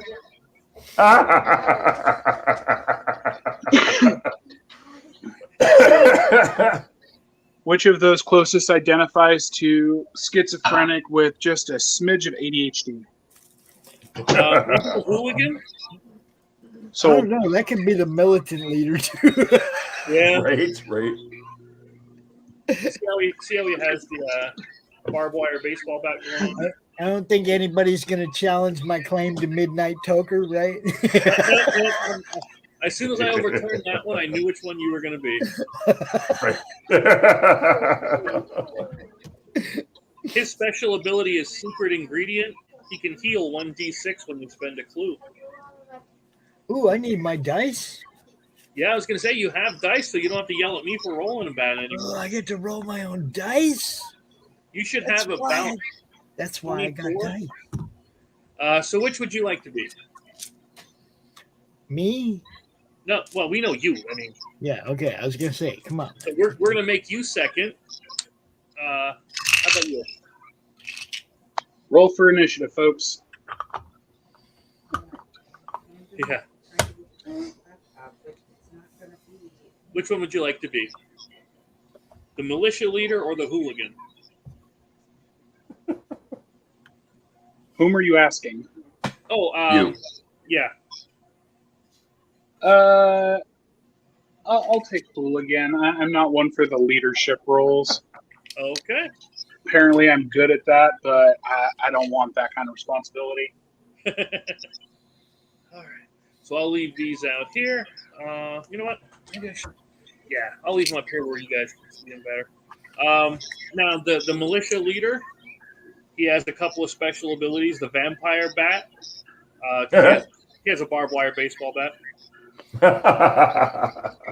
You choose an enemy that's on top of a location, remove it from the game, and each other character suffers 1 damage because you just hit everything.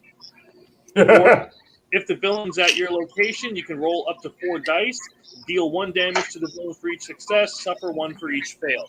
Successes are 5, 6. So when you roll, you got to get a 5 or a 6. Okay. We already said topses. The hooligan gets a little rowdy. He adds +2 to whatever the check is, but he has to reroll 1 of the successes, or he doubles his combat and he suffers a damage for each fail because he just goes nuts. I don't know if you can see the picture real well, but bloodshed and all that. Okay, gotcha. What's a stoner look like? You got a picture of me on that thing, don't you? If I had you when I made this, yes, we would have.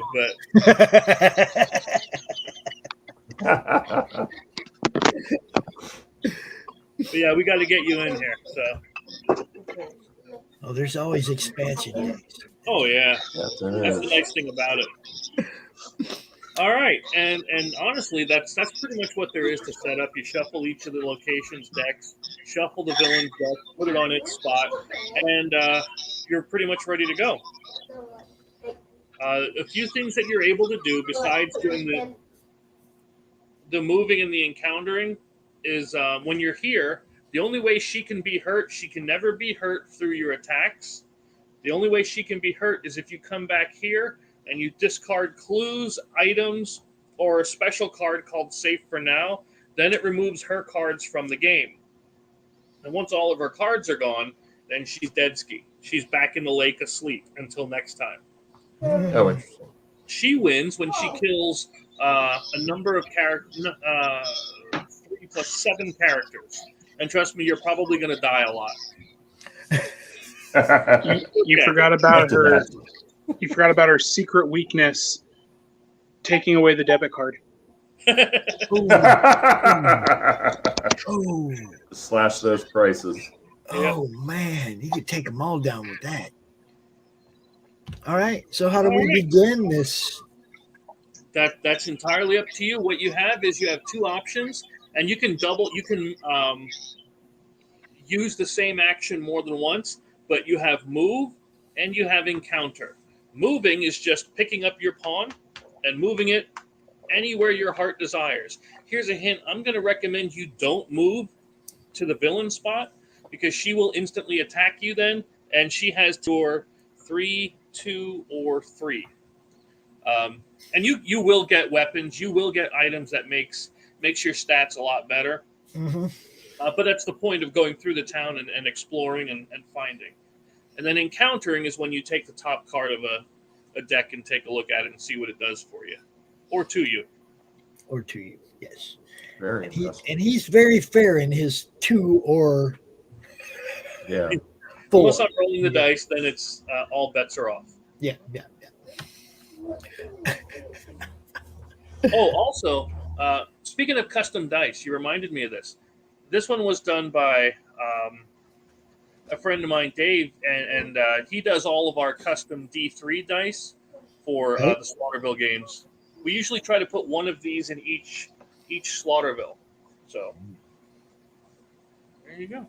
This one's for Slaughterville 3, so it's not out yet. It's still being printed. Oh, nice. Yeah. These are really, Frog did a really good job on these. Oh my God, I want them. Frog does amazing These are work. really nice. Yeah, you got it. Yeah, don't forget to hook me up with that dude to get a set. If he wants to. I'm not forcing. Oh, no, he makes them, dude. That's what he does. He likes to make money. Don't worry about it. I didn't get these for free. I bought these I paid for these a while back, man. I've been waiting for a long time to get these. Nice. That was what I saw the spent my ones- birthday money on. The first set I saw of his was the one he did for Luke, and they were freaking amazing. Mm-hmm. Really? Like, it was just, oh God, they're gorgeous. Absolutely gorgeous. $25, man. Yeah. Yeah. Anyway. Now, the locations we have out are the cabins, the mines, the residential neighborhood, the school, the church, and the prison. And I did each one to have their own themed story, to have their own experience along with it. So you'll be able to tell your story as you play through. All right. No bar. Sorry. Where would you like to go? Oh, gun store. That's the big one. You can go first, Seth. Where do you want to go? Yeah. Oh, let's Yeah, see. What we first. got? Oh. He was green, right? Yes. Yeah, I'm green. I'm trying to think of Where would you like to go? The mines, the resident. I mean, you can go to the cabins if you want and try to fight her. Yeah. That's between you and God. But, there yet. I mean, there's a chance of it not ending well. That's the power of splat, I'm telling you. Yeah. No. Let's go to the church first. Gotcha. So you're headed over to church. Okay. Do I get a bonus for being ordained? No. Darn. Although we do have a character in there that does get a bonus for going to the church. As the stoner, do I get a bonus for being stoned? There are a lot of special herbs and plants, let's put it that way, that I've scattered throughout this game. The other thing you can do is you can encounter if you'd like, which again is grabbing the top card of the deck. Okay, let's do that. Okay. All right, this one, oh, it's a deacon. You found a deacon, and he is what we call an ally, and he will go along with you, and he attaches to you. Now, Nice. to be fair, allies give you a special bonus, which is listed in the bar, but if you're ever in danger and you're about to take damage, they can also take one hit for you. So if you feel like sacrificing the deacon, you can. Hey, stand over here. Yeah. The slasher, actually, I made the slasher with an ability so that if you're ever with her, you can get rid of an ally and then run away. Oh, cool. So you can throw somebody in front of her because you don't got to be fast, just faster than your friends. Just gotta be. I don't have to be fast. I just have to be faster than you. Exactly. All right, Pops, where do you want to go? What do you want to do? Well, I'm at the school. I'm feeling young. What's going on at the school? All right, so this is your first action, is football field. You're representing the Slaughterville Crows, because that's our football team. Creatures stand before you. The ball rests in your hand. You have to make 2 agility checks to score a touchdown. Now, your agility is 2. That's what's here on your, which means you get to roll 2 dice, and you're looking for 2 5s and 6s. 2 5s or 6. You're looking for a 5 or a 6, and you got to do it twice because you got to make 2 agility checks. Okay. And do you have your dice? Because you can't yell at me then. Got my dice.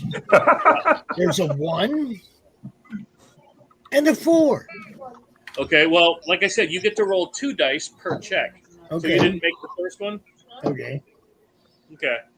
All right, if you fail, There's which a you did. 6. There's a 6. Can you see it? It's a 6. Yeah, I see that one. And a 3. Okay, so you failed. Both times. So it wasn't, what I'm trying to say is it wasn't just my dice. So on a fail, this one says you're buried beneath a flesh mound. The buzzer sounds and they disappear. Suffer 1d3 damage. Now, when you suffer 1d3 of anything, you take the d3 dice, roll it, and you take 1 damage. There you go. Now you have one more action you can do yet. What would you like to do? Move or encounter? Oh, well, why not just encounter something else? What the hell, you know? You want to look at the school? Let's take a look in the school. You found the library. The library gives off heat and dread, because as it always does. The floor shakes violently as a tall British man hurries out of his office. Falling bust hits him on the head. He lies unconscious as the floor cracks under him. Get him out. Make a combat and an agility check. So you're going to first roll 2 dice for your combat. Oh, man, this is going to be... I should just leave my thing down here, huh? Yeah. Like I said, you know you have like 24 dice in those boxes. Or I can roll for you if you want. Yeah, just go ahead and roll for me because. Okay, so you made the combat check, and you did not make the agility check. So unfortunately, he falls into the pit, and you run, reach the door as the place explodes, and you take 1d6 of damage.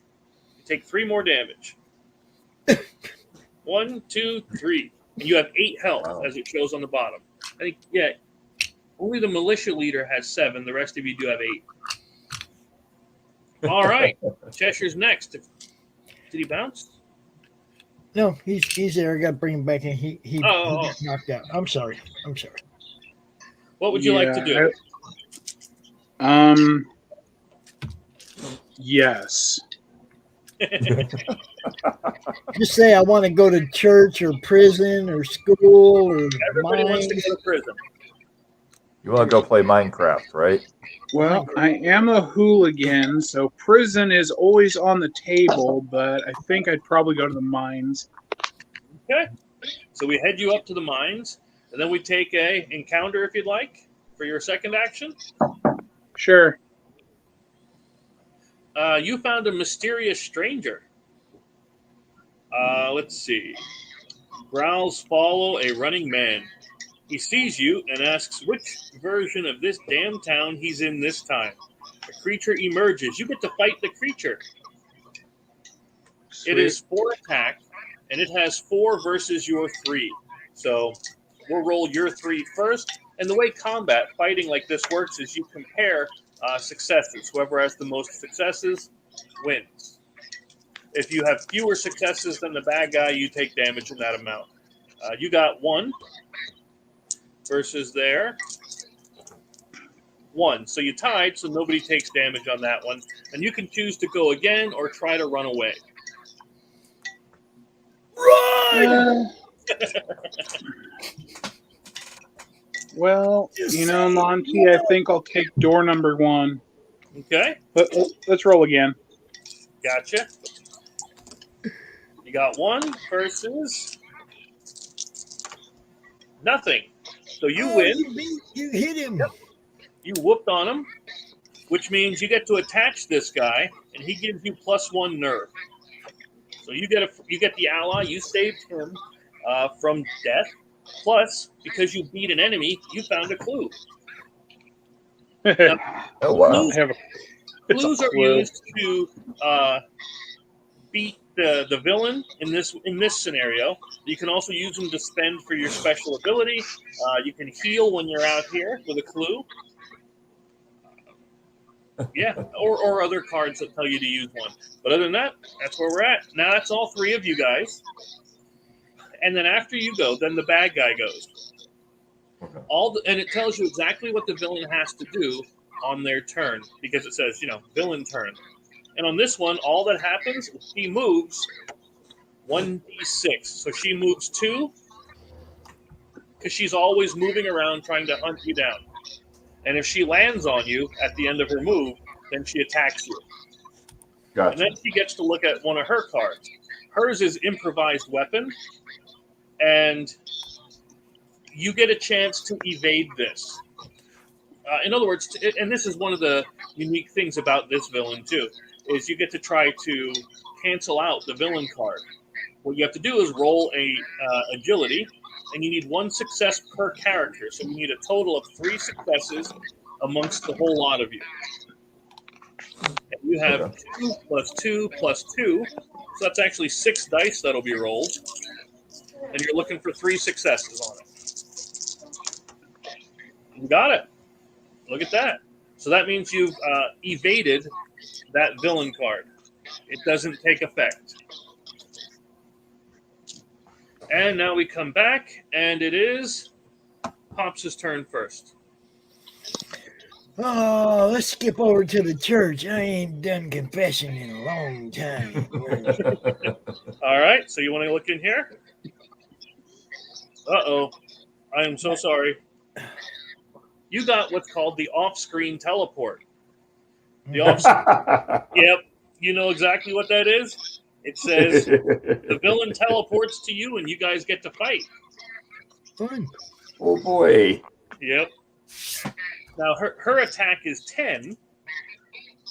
6, 8, 10. Yours is 2, by the way. Mm-hmm. Yeah. Mm-hmm. You just think I want to kill you in every game I make, don't you? Mm-hmm. Starting to feel that way. Okay, so you only take 1 damage. She only hit you for 1. Oh, hey. Yeah. And then, where did I put that? There it is.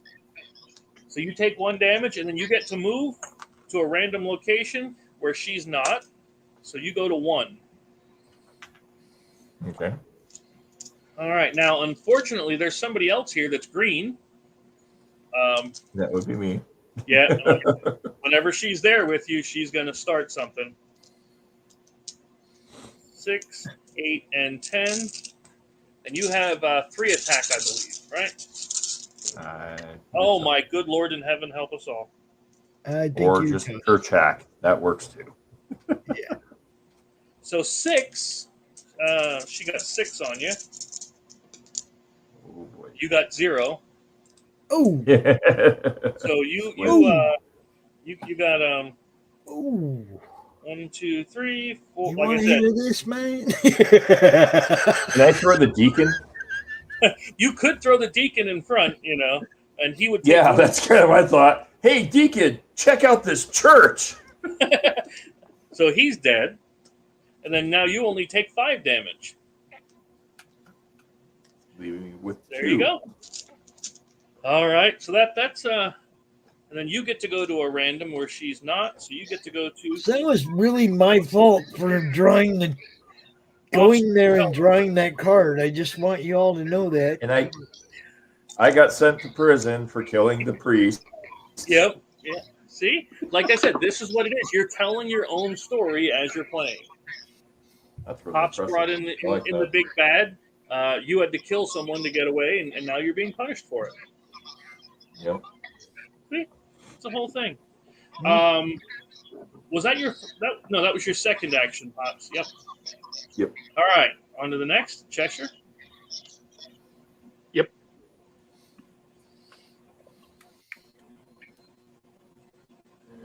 Can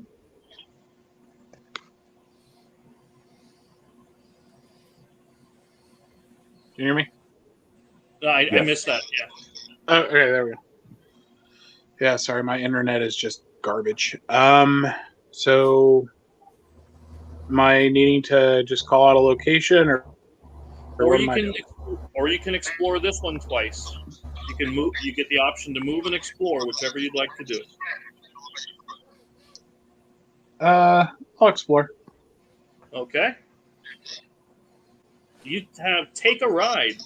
The cart rockets to a split in the tracks. You want to lean to the left, or you want to lean to the right? If you lean to the left, you got to do agility, which you have 2 of. If you lean to the right, you got to make perception, which you only have 1 of. So I would probably roll the agility if it were me, but that's between you and God. Well,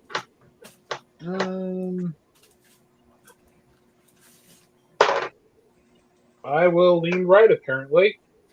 You want to go right and do the perception one? That's what the dice said. So you get 1 success and... Nope. Okay, so the fail, you would detach a item, clue, or ally. So you can get rid of either your clue or your ally. Because you wrecked. And does the ally have any ability other than me getting to throw them at the villain? Oh, they give you +1 nerve, so you will roll an extra dice when you do nerve checks. But we need the clues to defeat the villain. Yep.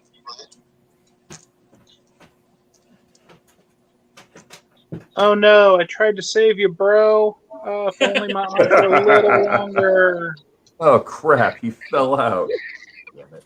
Oh. All right, you get another action. What would you like to do? Because apparently you're not upset by him dying. It's just, just go on with your day. Well, I mean, I am a hooligan. You got to consider, I mean, it's his fault he didn't hold on to the ride.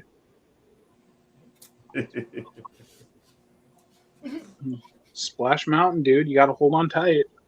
Yeah. I'm going to keep going. All right. Does this smell like chloroform?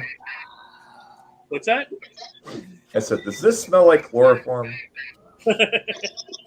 So you're trapped. There's a box with gray bricks marked C4. Will you risk destroying the mine? Make a nerve and a combat check to break through. So your nerve is 2. You made that one. Your combat is 3. There goes nothing. And you made that. You succeeded. You get to attach trap. Place 2 counters on it. You can detach it to actually use C4. So you get C4. He gets plastic explosives? Yes. Yes. Apparently. And it only costs 1 life? Exactly. Hey. It wasn't your life. That changes the game right there. I want some of that, man. Right. All right, Mr. Seth, you're up. All right. Well, Let's search the prison. Search in the prison. Yep. You got the prison doctor. You were injured and end up in the prison hospital. You have to combine your nerve and your health for a check, and then you count. Okay. With the prison, I have you combining stats to do checks because it's the making a shiv kind of a thing. Yeah. So your nerve is 2, and your health is 7. So you get to roll 9 dice. Oh shit! Wow. Okay. Yep. And then we count how many successes you have. You got it. What is commonly referred to as a metric F-ton. So. All right then. Yes. I believe that's a Yahtzee. That is. You get the Successive, yes. So a sarcastic man with a cane says the only way you'll live is to have him along. You get to attach the prison doctor. When you remove damage, remove an extra damage. You may detach prison doctor to remove 1d6 damage. Oh wow. So now you got a doctor A along with sarcastic you. doctor with a cane. I don't know who that's modeled after. Almost dangerous to like go alone. it's some sort of Yeah. individual that's done and seen everything. Uh-huh. Named after a dwelling of some kind. All right, are you going to look in the prison again? Yep. It's not all pleasant. I mean, prison is usually pleasant, from what I've heard. We'll call him Dr. Chapel. Chap for short. So I like Dr. Hutt better. Yeah, you're part of a riot. So disembodied voices rise in anger. Hands grab you, and a bloodied guard pleads for help. Combine your nerve and your agility for a check, and then count the successes. Again, your nerve was 2. Your agility is also 2. Hopefully, you get more than 2. 1 success. You actually got 0 because, as Pops will tell you, I can't roll for anything. Nope. The guard is taken apart by a spectral hand. They close around your throat. You have to fight the ghost inmate of 4. So the ghost inmate has 4 attack versus your 3. All right. Oh my lord, I am so sorry. So that's the ghost. Okay. You got 1, so I mean that would be 2 damage to you, which would be enough to kill you. Okay. What does the doctor do? Remember, the doctor, you can get rid of him to heal 1d6. Okay. Or you can kill him now and he just takes away 1 damage. Well, killing me would not be very functional. So you do come back as somebody else. Like a new person comes to town and that's you. yeah, but I want to whittle myself down 1 leg at a time. So we'll just throw the doctor at the ghost. Okay. Not Dr. Abode. And then I can be forever known as Bob. Yep. 1, 2, 6. You should have 6. Yeah. All right. So now you can either run away from the ghost, or you can try again. All right. When you run away, you use your agility, which is 2. Okay. If you get a success, which unfortunately you didn't, you would have been able to run. So you get to fight again. Lucky you. Round 2. Duck. 0 for the ghost. All you need is 1, baby. And there you go. Finish him. You've officially killed the ghost, so you get a clue. Now, again, you can use clues to heal yourself. Let's kill the ghost. And that's that. So, would you like to heal yourself before we go on, or you feel confident? How much of a heal do I gain for casting a clue 1d3. aside? Whoops, where's the 1d3. camera? There it is. Yep. So I've done the 1. You'll say heal, and then we roll that. Yep. Let's cast out the token of clue by 4 and let it hit someone else upon the head. 2. So you heal 2. 2. Hey. So I'm now up to you're 3. Yep, you have 4 life left, or 4 damage, 3 life left. All right, so that's all 3 of you that went. Now she goes and moves 5. She goes 1, 2, 3, 4.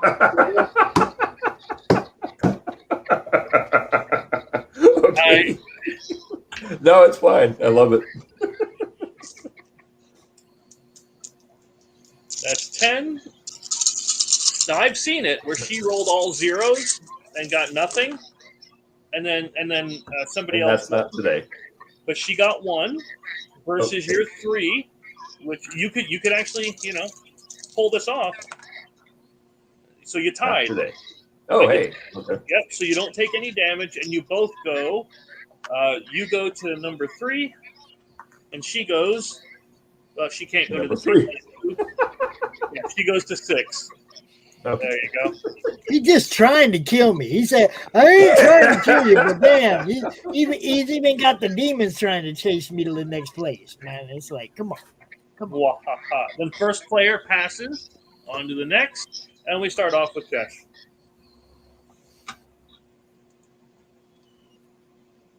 I went and I put all them dice up there underneath that UV light back there. Nice. Yeah. So in a little while, we're going to go dark and see how they look. Nice. That's gonna be pretty sweet. Diagnostic. Yeah. What would you like to do? Who? Oh, Cheshire. I told him. Yeah. Gotcha.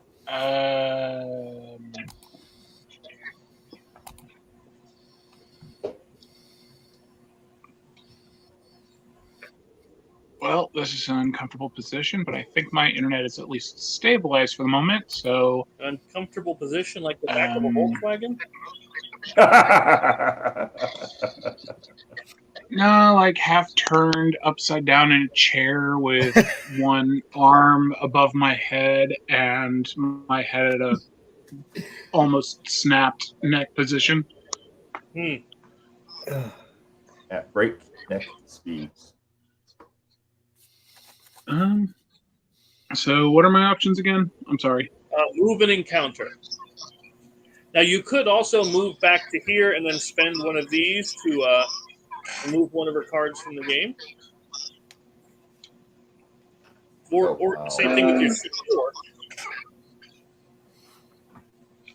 I'll stay in the mines for now. They've been beneficial so far. Okay. Let's Let's see. You found a sinkhole. So we have to find a random location. 3. That's this one. And then everybody at this location falls into the mines because you fell into a sinkhole. And you take. Of course I did. Not you, Pops. You're over here in the cabins waiting to die. I mean. Oh, that's right. I'm not that high. I'm purple. Yeah. And now everybody at the mines can take a look in the encounter the mines as a free action. Oh, cool. So, start with Chesh. You get a last message. Make a perception check. Your perception is 1. And you made it. I'll be a son of a gun. For each success, you can gain a clue. So there you go. Oh, Sweet. nice. Yeah. Now, you got Gollum, Seth. See, this is I one got- of them games where you can tell somebody, get a I clue. got Gollum. Man. Yeah. It's wow. from the deep mine. An echoing Oh, nice. skitter is heard coming from all directions. A small creature lands in front of you. Long fangs and claws gleam bloodily as it slowly walks towards you. You have to Okay. fight it for 3. Oh, So you're 3 versus its 3. 1 for you. 1 for it. Would you like to run away, or you want to try it again? Try again. Try it again. You get 1. It gets 2. So you. This is enough to kill you. All right. So now you died. Oh, I wasn't the first dead, one to Jim. die. The stoner wasn't the first one to die. Not usually. Gun-toting wingnut. Yeah. Not Bob. Yep. And you Hold get up. Hold up. Wait a minute. The militia leader died first? Yeah. Of course. That's how it always happens. The guy with training and shit? Yeah. You are now the older Well, he's brother. the leader.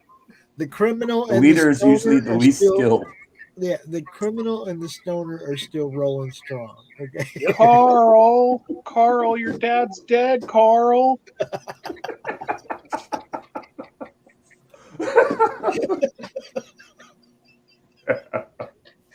Okay, so All right, what well, unfortunate soul do I get to be this time?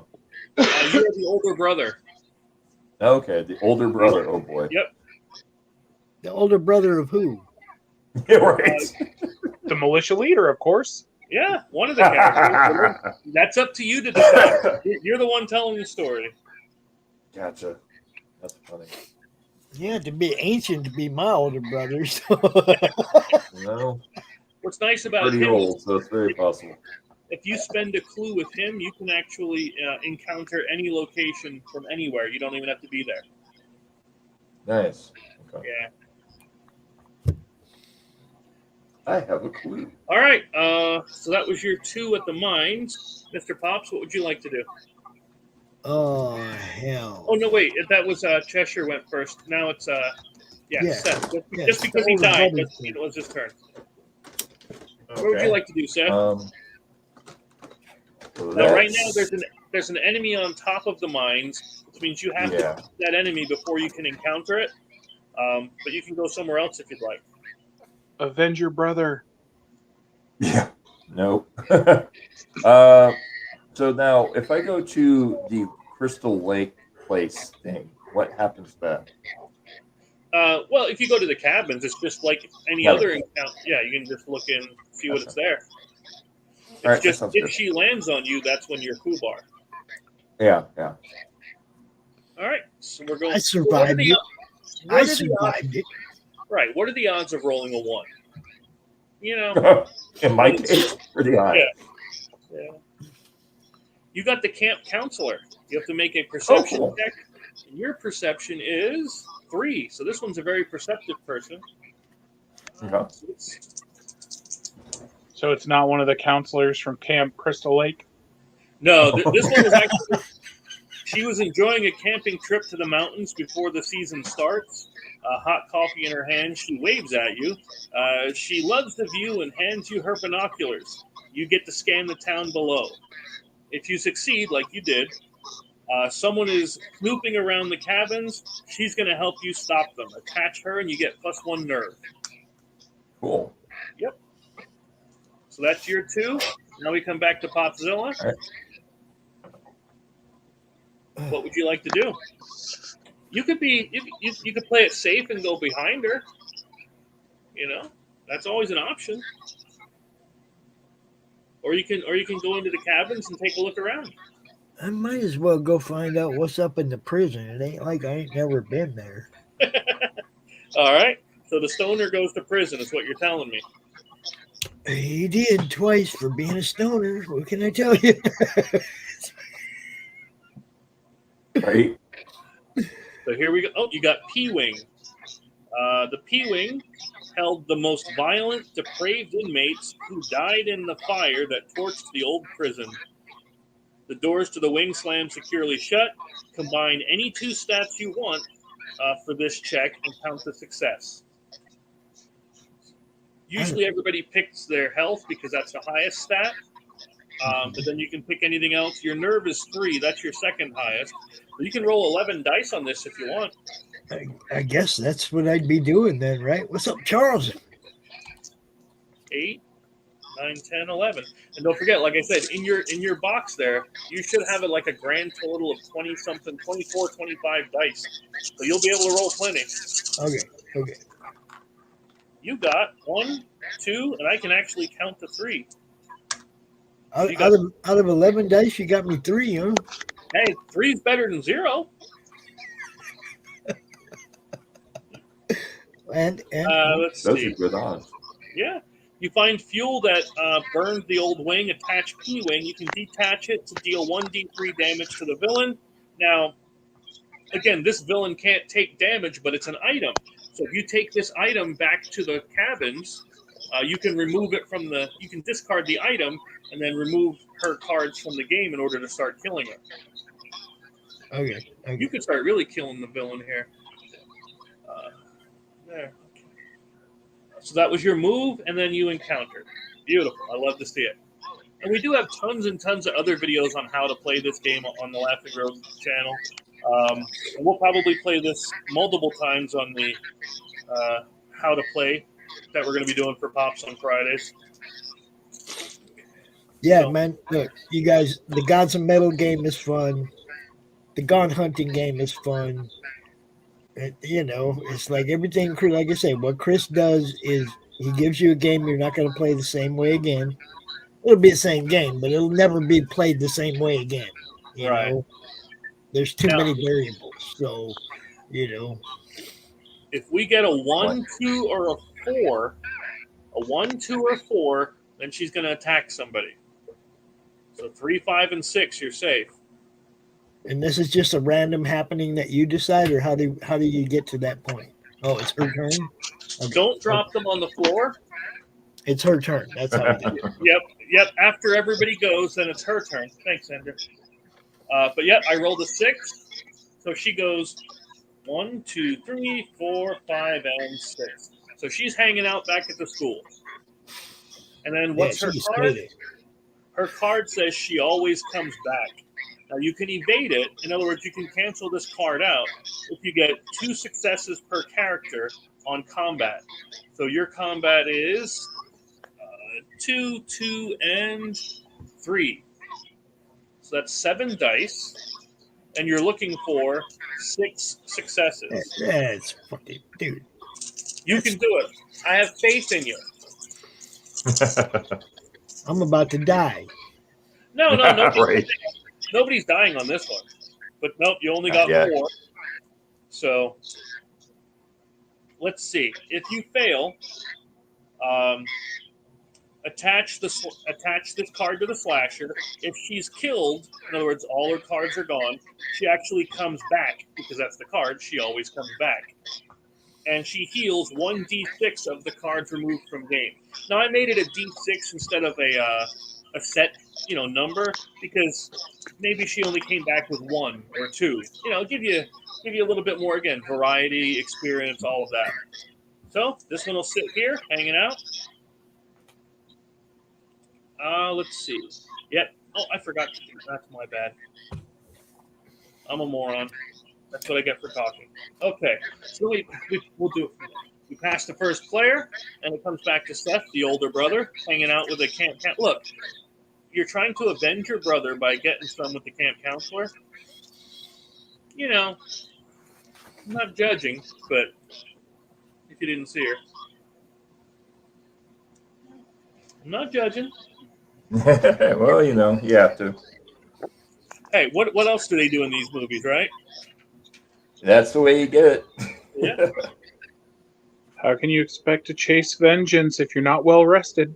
Exactly. You have to be released. Check this out, guys. I can't read. So. Check this out. Oh, wow. Nice. Yeah. Chris, can you see it? Nice. Yep. Oh. They're glowing. Really They're freaking glowing.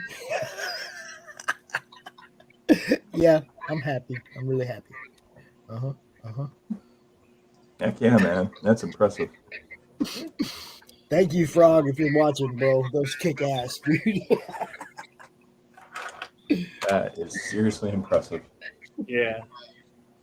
So what would you like to do? There we go. It's my turn?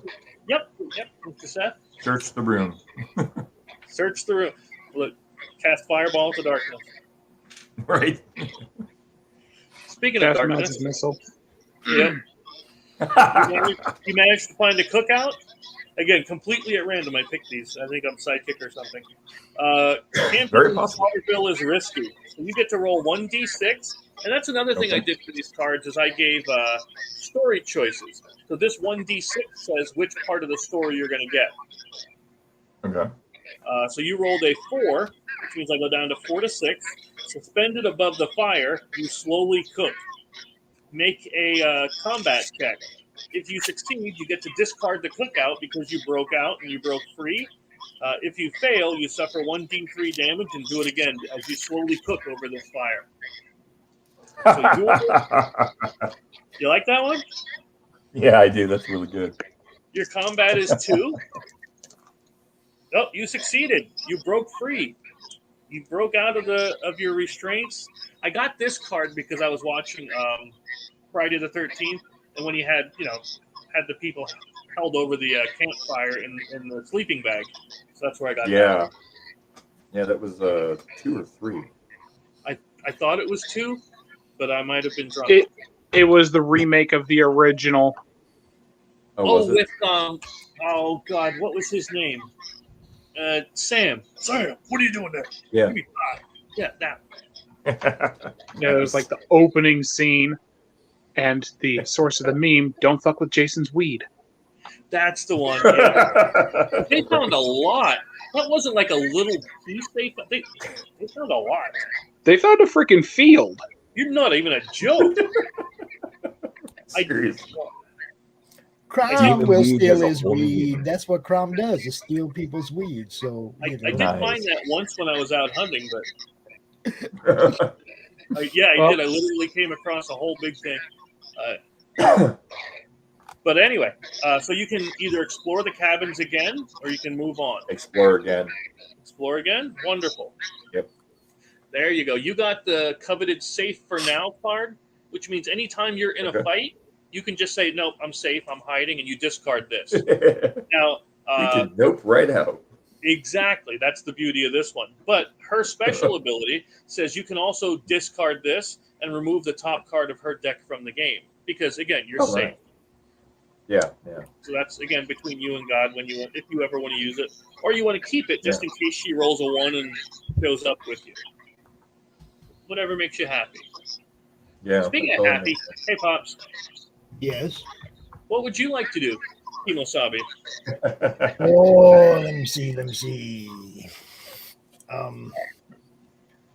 I have not been to the recreation. Is it what the neighborhood? Oh, the residential neighborhood? I have not been to the neighborhood. I ain't been down to the hood yet. Right? Okay, Yeah, why ain't you been down to the hood? What I did with the residential neighborhood is I did the whole body snatchers where doppelgangers are replacing everybody in the town kind of a thing. Okay. So that's the story behind the residential neighborhood anyway. You got painkillers. Nice. Let's see. The medicine cabinet was filled with pills of all kinds. You need something to get rid of pain, but which one? Each character can make a perception check. So if you wish, you can make a perception check. If you succeed, you remove 1d3 damage, which you won't need to do that, Sept, because you don't have any damage on you. But if you fail, you took the wrong pills, and you take damage. So you have a chance of going sky high or hitting rock bottom there. Now can you go above your natural? The hooligan is also damage free, so you don't have to do it either. Man, it's just me, and I'm in bad shape, so I got to take the risk, right? You want to take the risk? I'm a stoner. Right. You just threw pills at me. What the fuck do you think I'm going to do? I was going to say, how prophetic leave it to the is stoner to find the pain pills. Exactly. And they did not work. Of course they did. Oh. I don't take pills. Of course they didn't. He takes them too often. He's immune. Yeah. Build up a tolerance. Actually, to tell you the truth, guys, I've not touched anything big pharma or anything like that in over a decade. I do smoke weed, but that's the only thing I do. I don't take aspirin. I don't take aspirin. I don't touch nothing big pharma. I don't trust them fuckers. Yeah. However, this stoner managed to try to take some pills out of the cabinet. Yeah. So again, all of this, what I wanted you to do is, yes, you're playing the game, but more important to me is that you're building your story. You're telling what happened when you went through, and you had to fight the slasher or any of our other villains. Yeah. And again, I'm hoping that kind of thing comes across.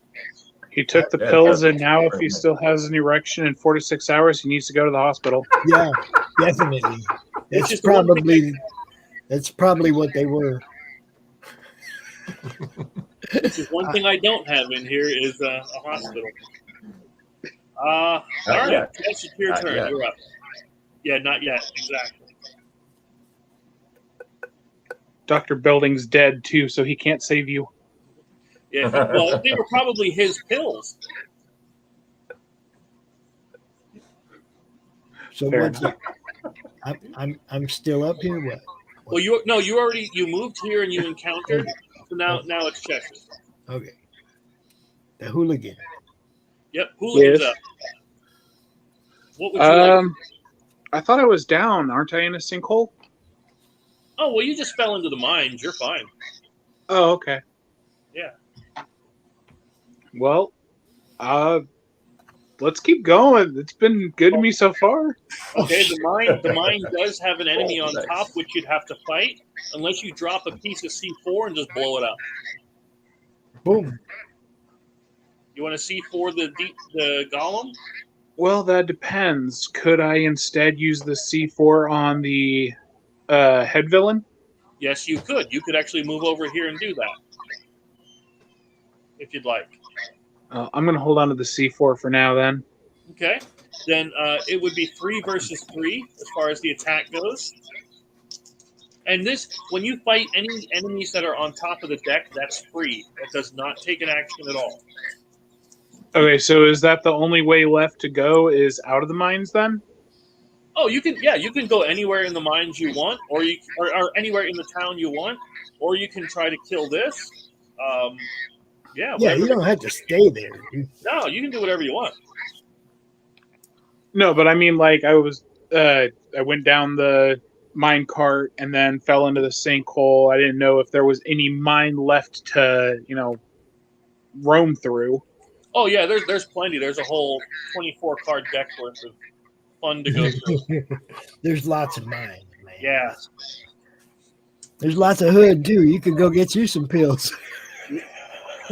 Well, I think my first action's going to be to pick up where I left off last and read that final message. It says Joe was here. Okay, then. Okay. Let's go ahead and keep exploring the mines. All right, so we got to fight this first before we do that because he's standing there with you.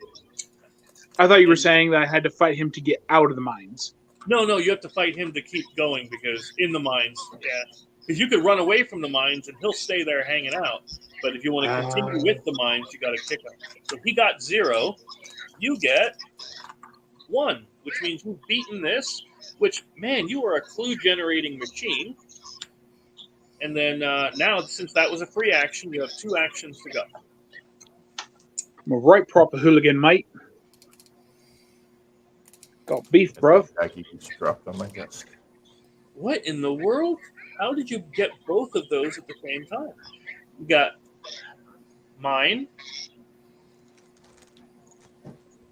A pile of shining things rise to the ceiling. A voice yells that they're his. A thin humanoid sits sneering. What are you going to do? Are you going to take a shiny or are you going to leave? If you take a shiny, yep, you know who this is. If you take a shiny, you get an item from here, but the creature will attack you for 5. As precious as. Or if you leave, he says thanks for not taking my stuff, and he gives you a clue. He tells you a little bit about the villain. Well, that's tempting, but I do still have that C4, and I could have more than one shiny, You can have lots of stuff. Lots of preciousness. What will you do for a Klondike bar? What will I do for a Klondike bar? Oh, you don't even want to know.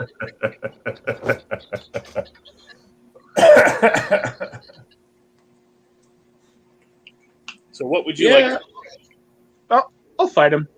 Okay, so you get to take a shiny. Let's see. We'll find you an item inside of here.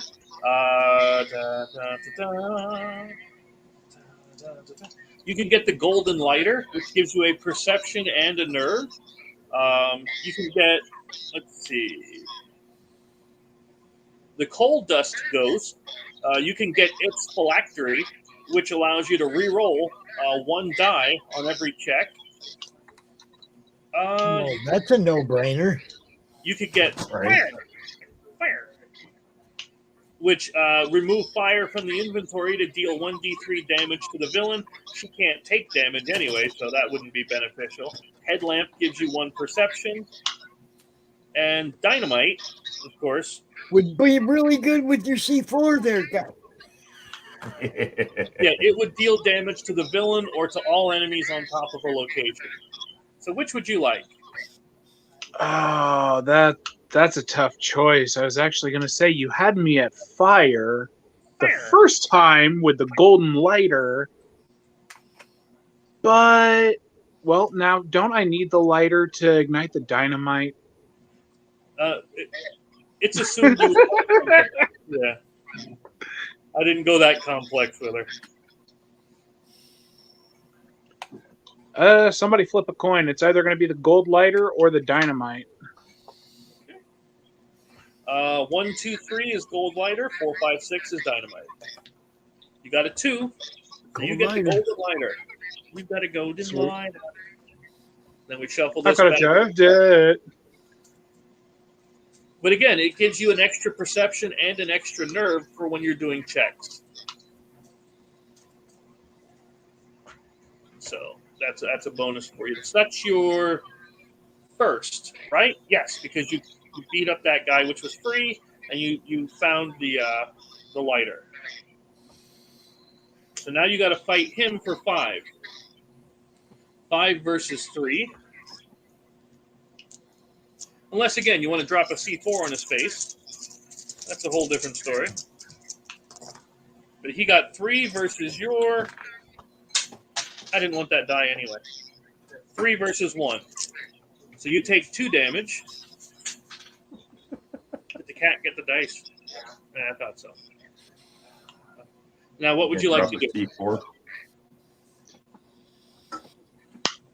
C4. You can either keep fighting, or you can try to run, or you can drop C4 on his face. Well, how's my health look now?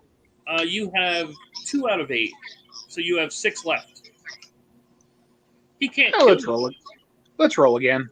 Okay, that's my motto. We can't kill you with it. Not that I'm trying to kill everybody here and let the bad guy win. But. So 1 versus 1. So you tied. Same choices. Keep going. Go again. Do it again.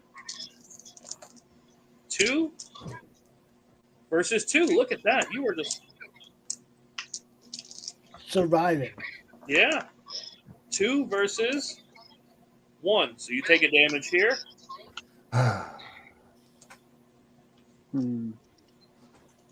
What are we doing? Run! Yeah, let's go one more time. One more time? They get all 5 and they can kill you. I mean, that's a lot of clues and stuff that could have done damage to the slasher. They got 2 versus 1. So you take another damage. And the Preciouses is... Well, see, now I'm just right proper annoyed, Gov. I'm going to have to use that C4. Okay. So that is a boom, and that is a boom. There you go. The boom. Could Now have you done get your that. next Saved action. yourself all that help.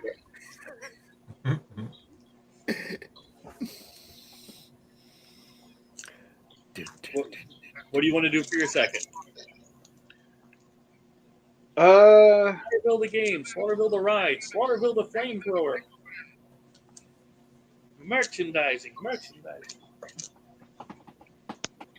Well, I'm assuming that kicking the nearest, largest chunk of what's left of that creature doesn't count as an action. So after I do that,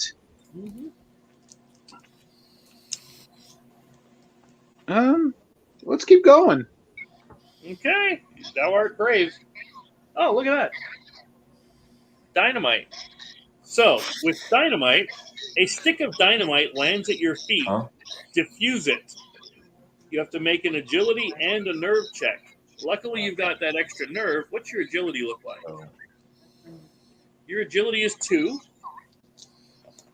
You succeeded on the agility. Look at that. Your nerve is naturally 2, but you get a +1 for that, so you get 3 for your nerve.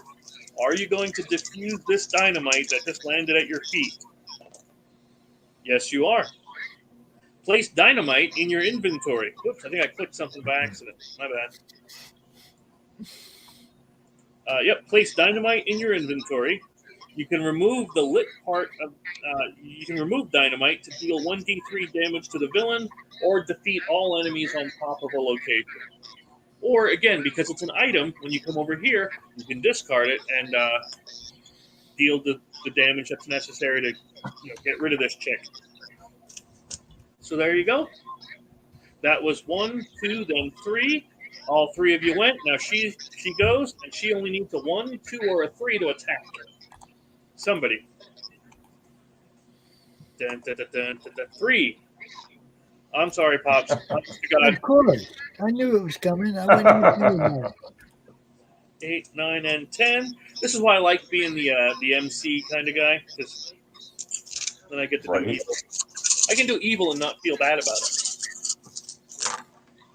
She only got 2. I'm sorry. She only got 2.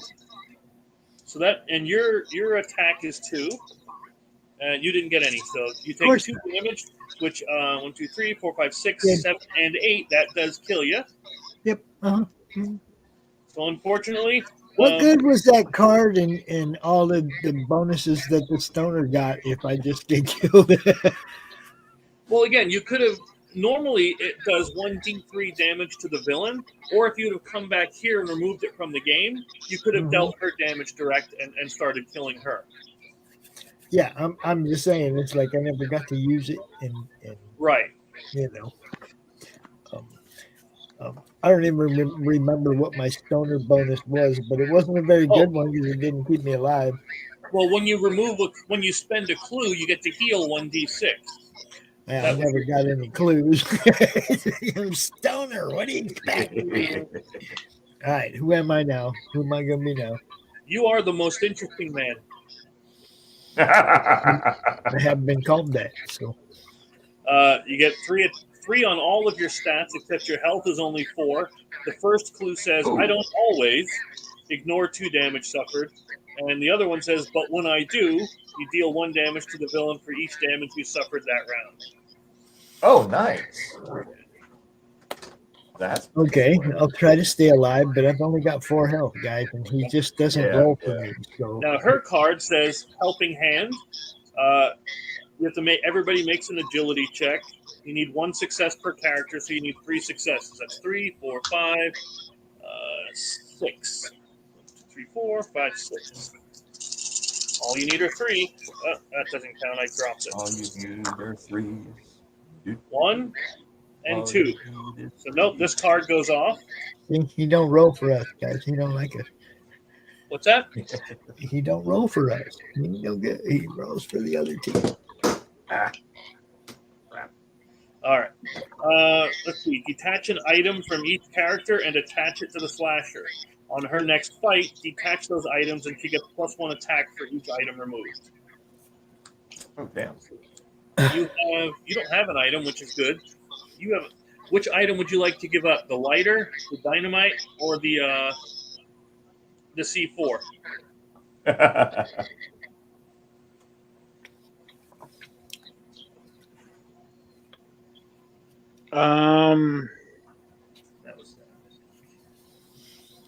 So I'm a little confused.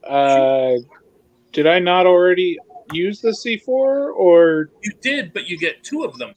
That's the benefit of C4. You get 2 C4s. Okay. Well, in that case, which is the weaker of the options within the sense of the game? I would say dynamite. That checks out. Out of the 3 that you have, I would say dynamite. So whoops. So she gets dynamite attached to her.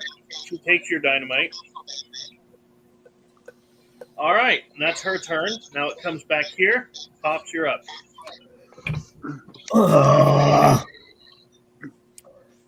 How did I end up in the mine?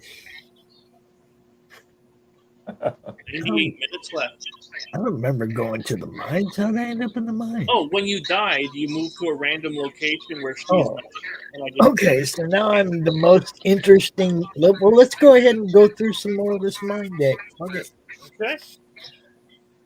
You found the Tommy knockers. Roll 1d6. So that's a 5. Crap. Yep. Oh, man. The knocking sound is coming from the walls. You follow the sound. Make a perception check, which is 3 for you. I don't know what it is with rolling for you. Okay, you're lost underground. You take 1d3 of the damage. Okay. All right. You got one more action left. What would you like to do? It doesn't matter. You're gonna kill me again anyway. Well, that's her job. Her job is to find you and kill you. Let's go to church again. Screw it. Maybe I'll get lucky. All right. So that's your 2 actions. All right. Jess.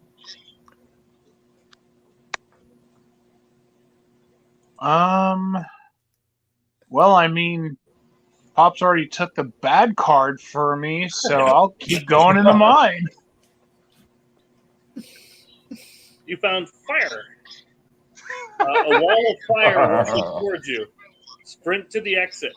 Make an agility check. Your agility is 2, so can you run to the exit? Yes, you can. Of course you can. You roll for him just fine. You dive outside. As the fire takes form, it says it was trapped and left to die. It hands you a vial of cold fire. You may detach fire from your inventory to deal 1d3 damage to any enemy. If I'm ever at a casino with Chris and he's got the dice at the craps table, I'm walking away. Right. Walking away. Unless he's rolling for me. Right? No, because then still, if I was betting, then it would, it'd boomerang on me either way. It wouldn't work. All right. Go ahead. One more you got? I should probably see to my wounds. Okay. So what are my options for doing that? Spend a clue, and you can heal 1d3. You heal 2.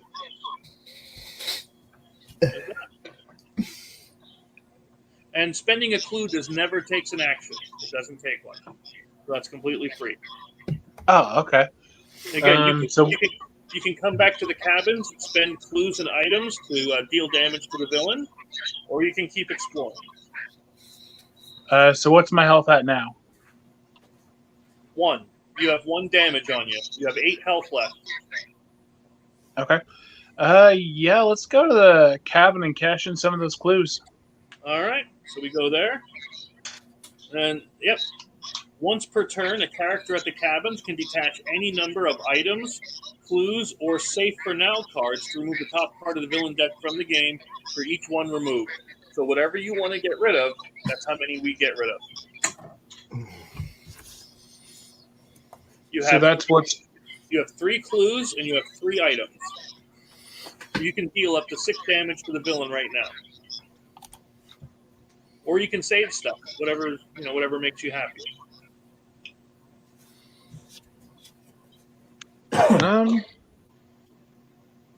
So how much damage needs dealt to her? 24. Every deck has a 24 card deck. Okay, gotcha. So 6 is a quarter of the health gone right away. Yeah.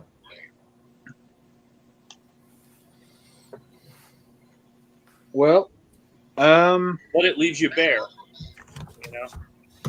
Right. Like a babe in the woods. What do you guys reckon? Do your thing, man. Yeah. I ain't gonna be able to help much. I'll just throw my clues at her. I'll keep the items. Now, your C4, okay, you can actually use C4 as it is and then remove the top 1d3 cards from the game using just C4, and that's completely separate. So, I mean, so you want to spend the 3 clues, you said? Yes. Did I hear right? Okay. And then that would take 1, 2, and 3. That's 3 of her cards already removed from the game.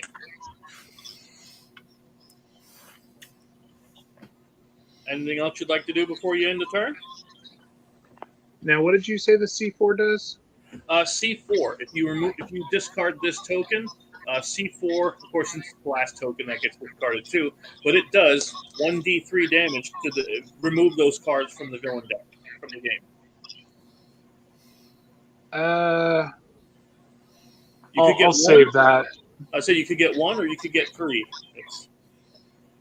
I'll save that for later. Okay. All right, Seth, you next? Yep. Searching. You're looking in the cabins? Yep. All right. You're out night fishing. That sounds pleasant, right? A man sits at the dock's edge. Roll 1d6. You got 4. You tap his shoulder. His head falls off. Make a nerve check. If you fail, you panic. Thankfully, your counselor gives you 1 nerve, so you get 3. So, yep, you found a guy out fishing. For some reason, he had his head cut off. And you panic. Panicking says you lose 1d3 things. So she runs away. She's like, no, I'm not feeling that. And then you run to location 1, so you stay where you're at. I stand where I'm at and I piss myself. All right. But at least there's a lake here. Yeah, there is. There's nothing bad that's ever happened at the lake. Today. What would you like to do next? Keep searching. All right. Oh my God. I'm so sorry. Off-screen teleport. Oh no! I fell through a hole I'm in there. in the lake. 2, 4, 6, 8, 10, and because of the dynamite, she gets another one.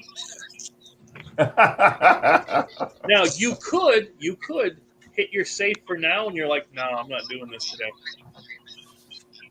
That's what I do. Yeah, might as well. Okay. Where did we get this? Oh, we got that from the cabin. And where would you like to go?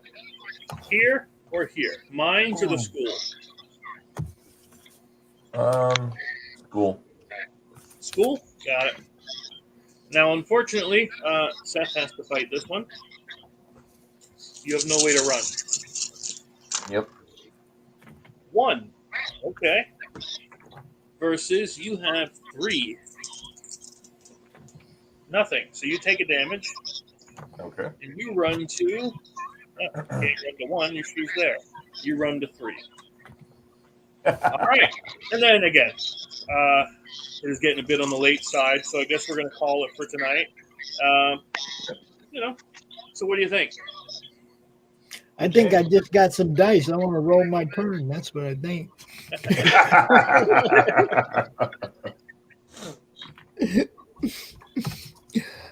I like this game. This is like a simplified Betrayal at the House on the Hill or whatever that game's called. Yeah. Oh, don't drop the dice. Don't drop them. I might come At there and least pick you're them not up. in the prison. Look, I really went and got some. See, let's ready to roll.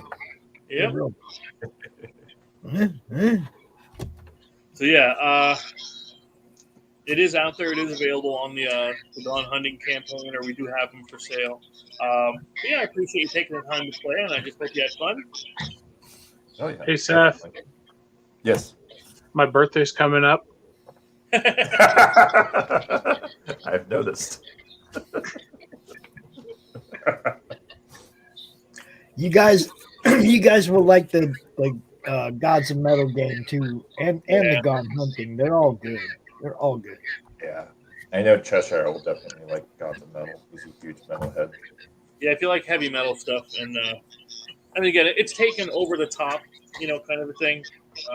It leans into the myth of the mythology of heavy metal. So, I mean, Nice. I think you'll enjoy it. Spinal Tap meets Asgard.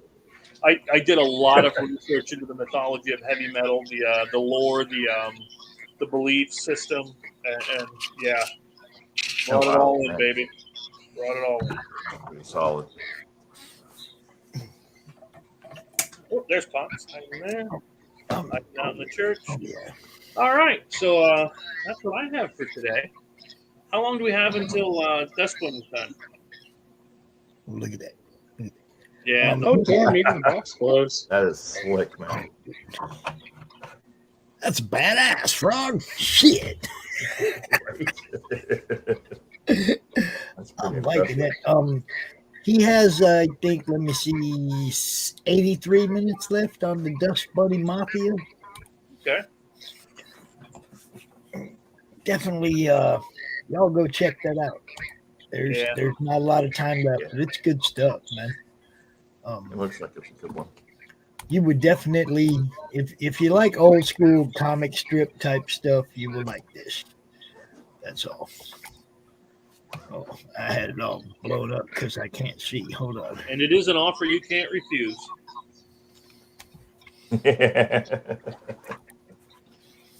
I have those 76 backers, $4,200, just like that.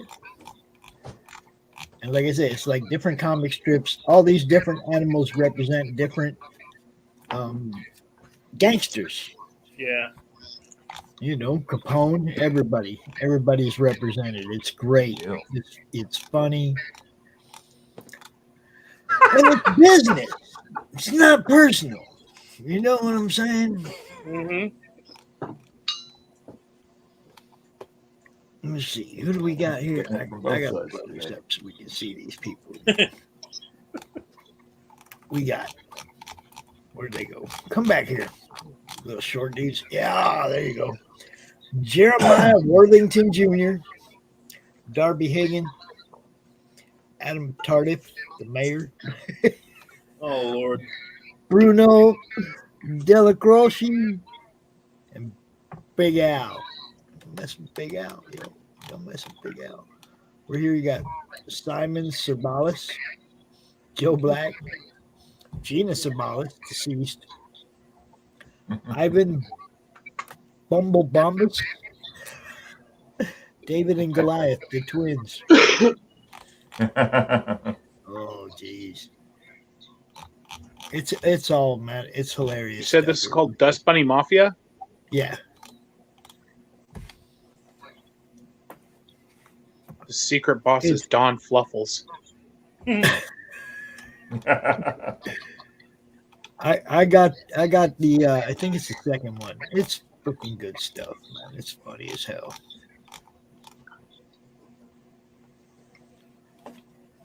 Combining true tales of mob history with imaginative drawings and witty dialogue, Brett Giuliano brings a new and refreshing take to comics.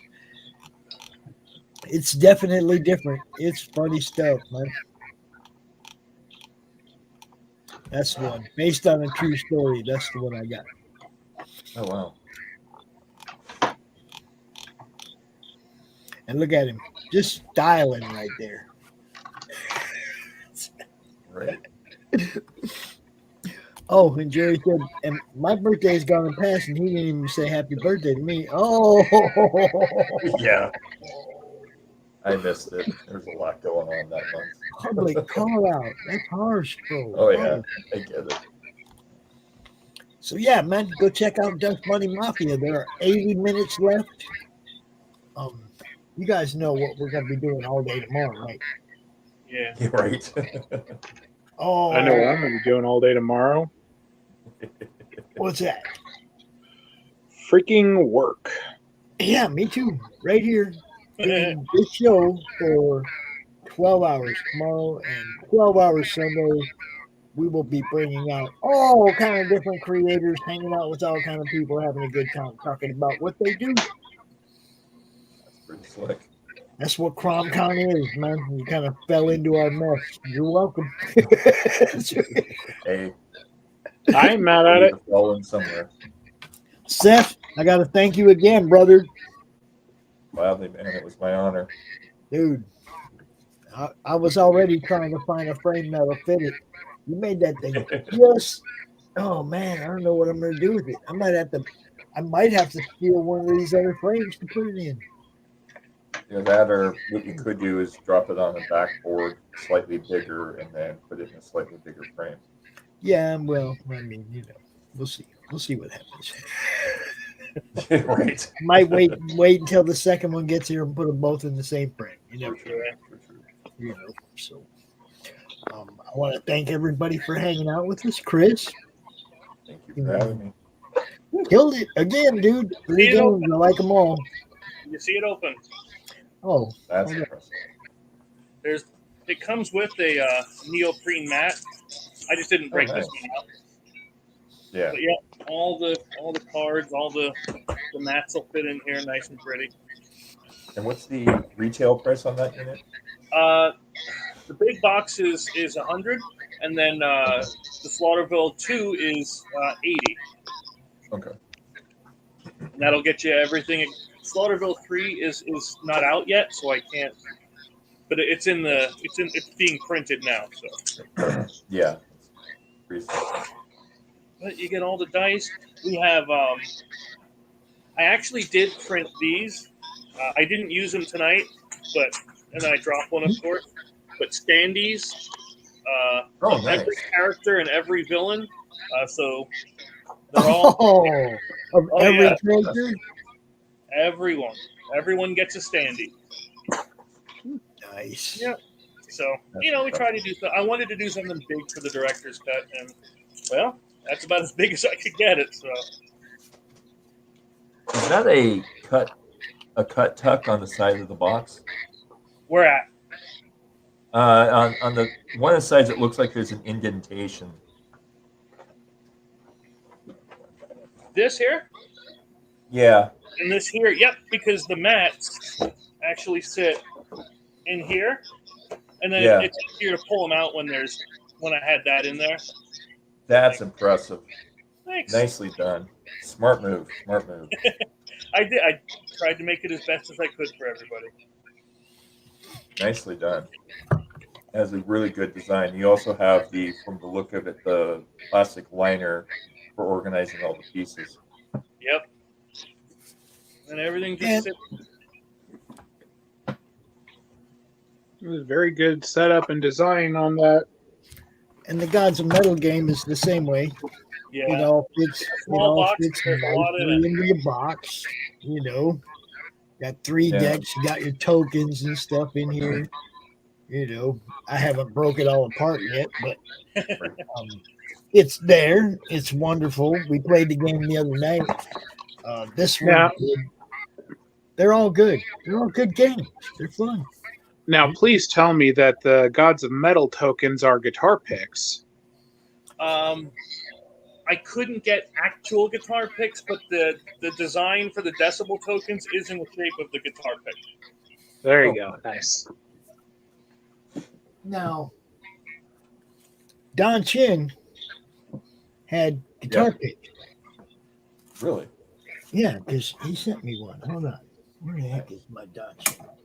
Where's my Don Chin stuff at? It should be right here somewhere. Oh, it's over on that side. Okay. He had guitar picks made for Berserker. Oh, yeah? Beardzerker, I mean. Beardzerker. Yeah. And let's see. This one, I think, is the Jim O'Reilly. Oh, sweet.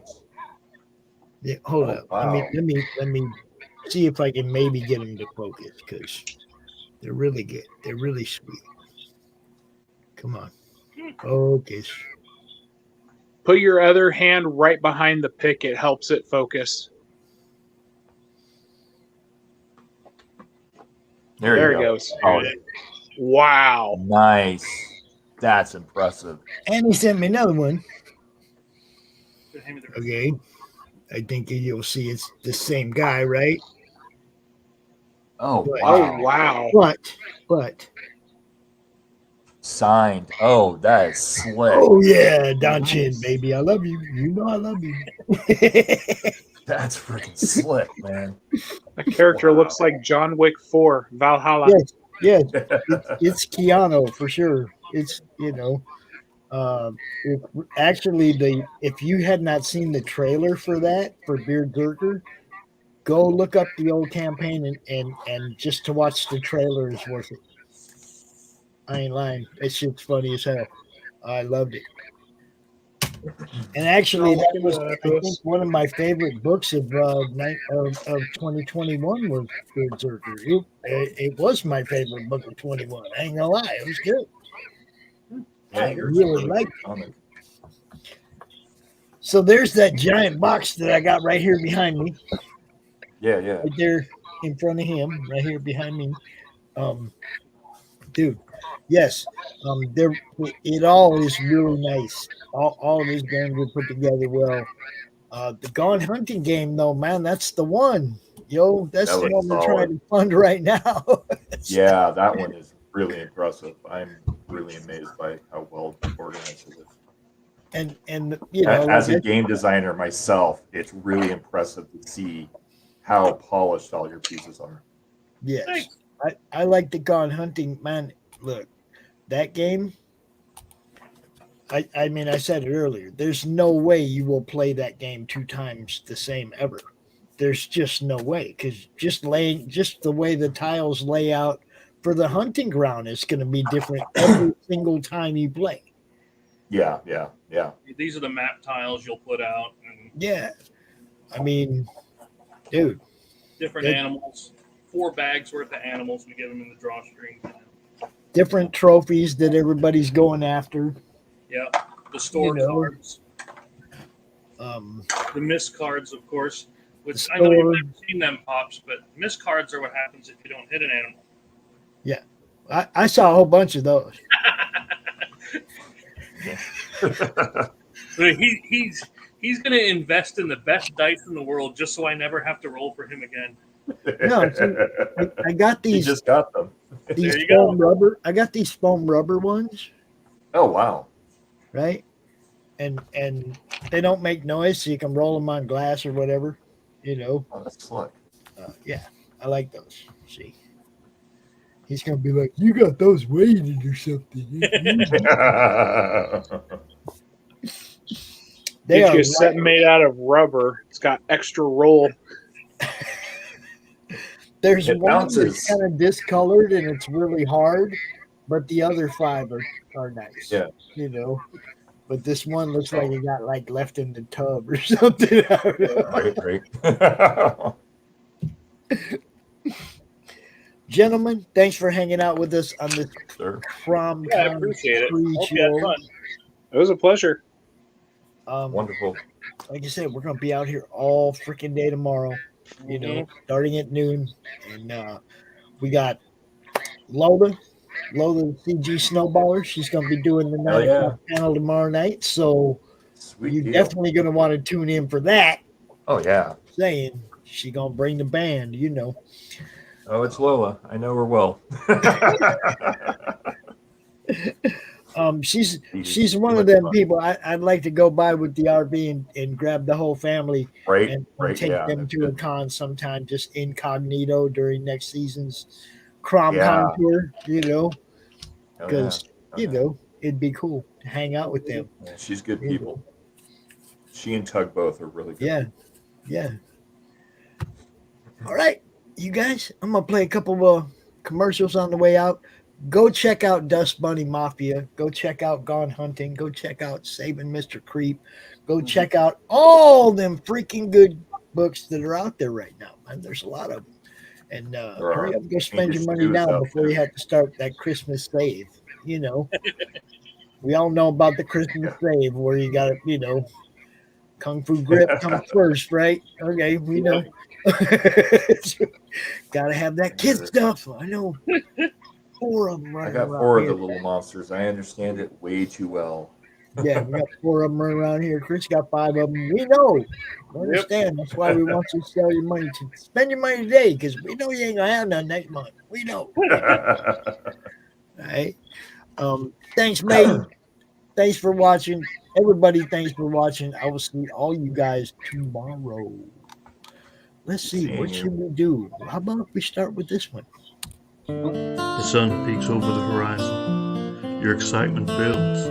The animals in the field start to stir. The forest comes alive with sounds. The sunlight glimmers off the lake, and the mountains start to shed their morning fog. So load up your favorite ammo, grab a few buddies, and head out to make some memories. And tell the rest of the world that you've gone hunting. Gone Hunting is a 1 to 4 player game of family fun where you build a unique hunting ground, scout different animals, buy weapons and gear, and roll dice to hunt. Complete objectives and try not to miss. So let's load up the truck and back Gone Hunting today. See you in the field. I love the way dude kind of giggles when he says, try not to miss. Hey, don't forget, tomorrow, 3 o'clock, we're going to be launching The Adventures of J.P. Cummings, Jason Conley, Fate 68 Comics. You know what's up. Going to be hanging out with him and Greg Bo Watson and Jeremy Mace from the House of Mace. 3 o'clock tomorrow. Be there.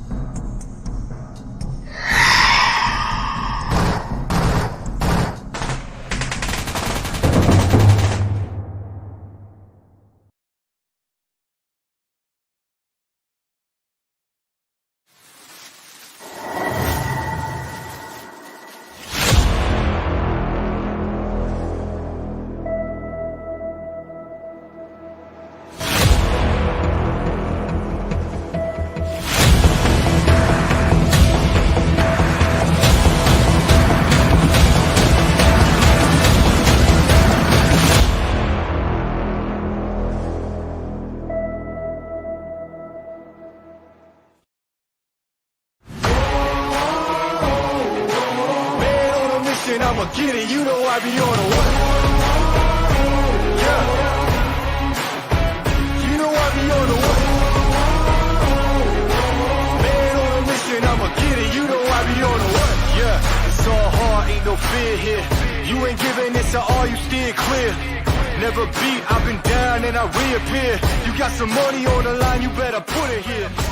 Rolling in and doing that work.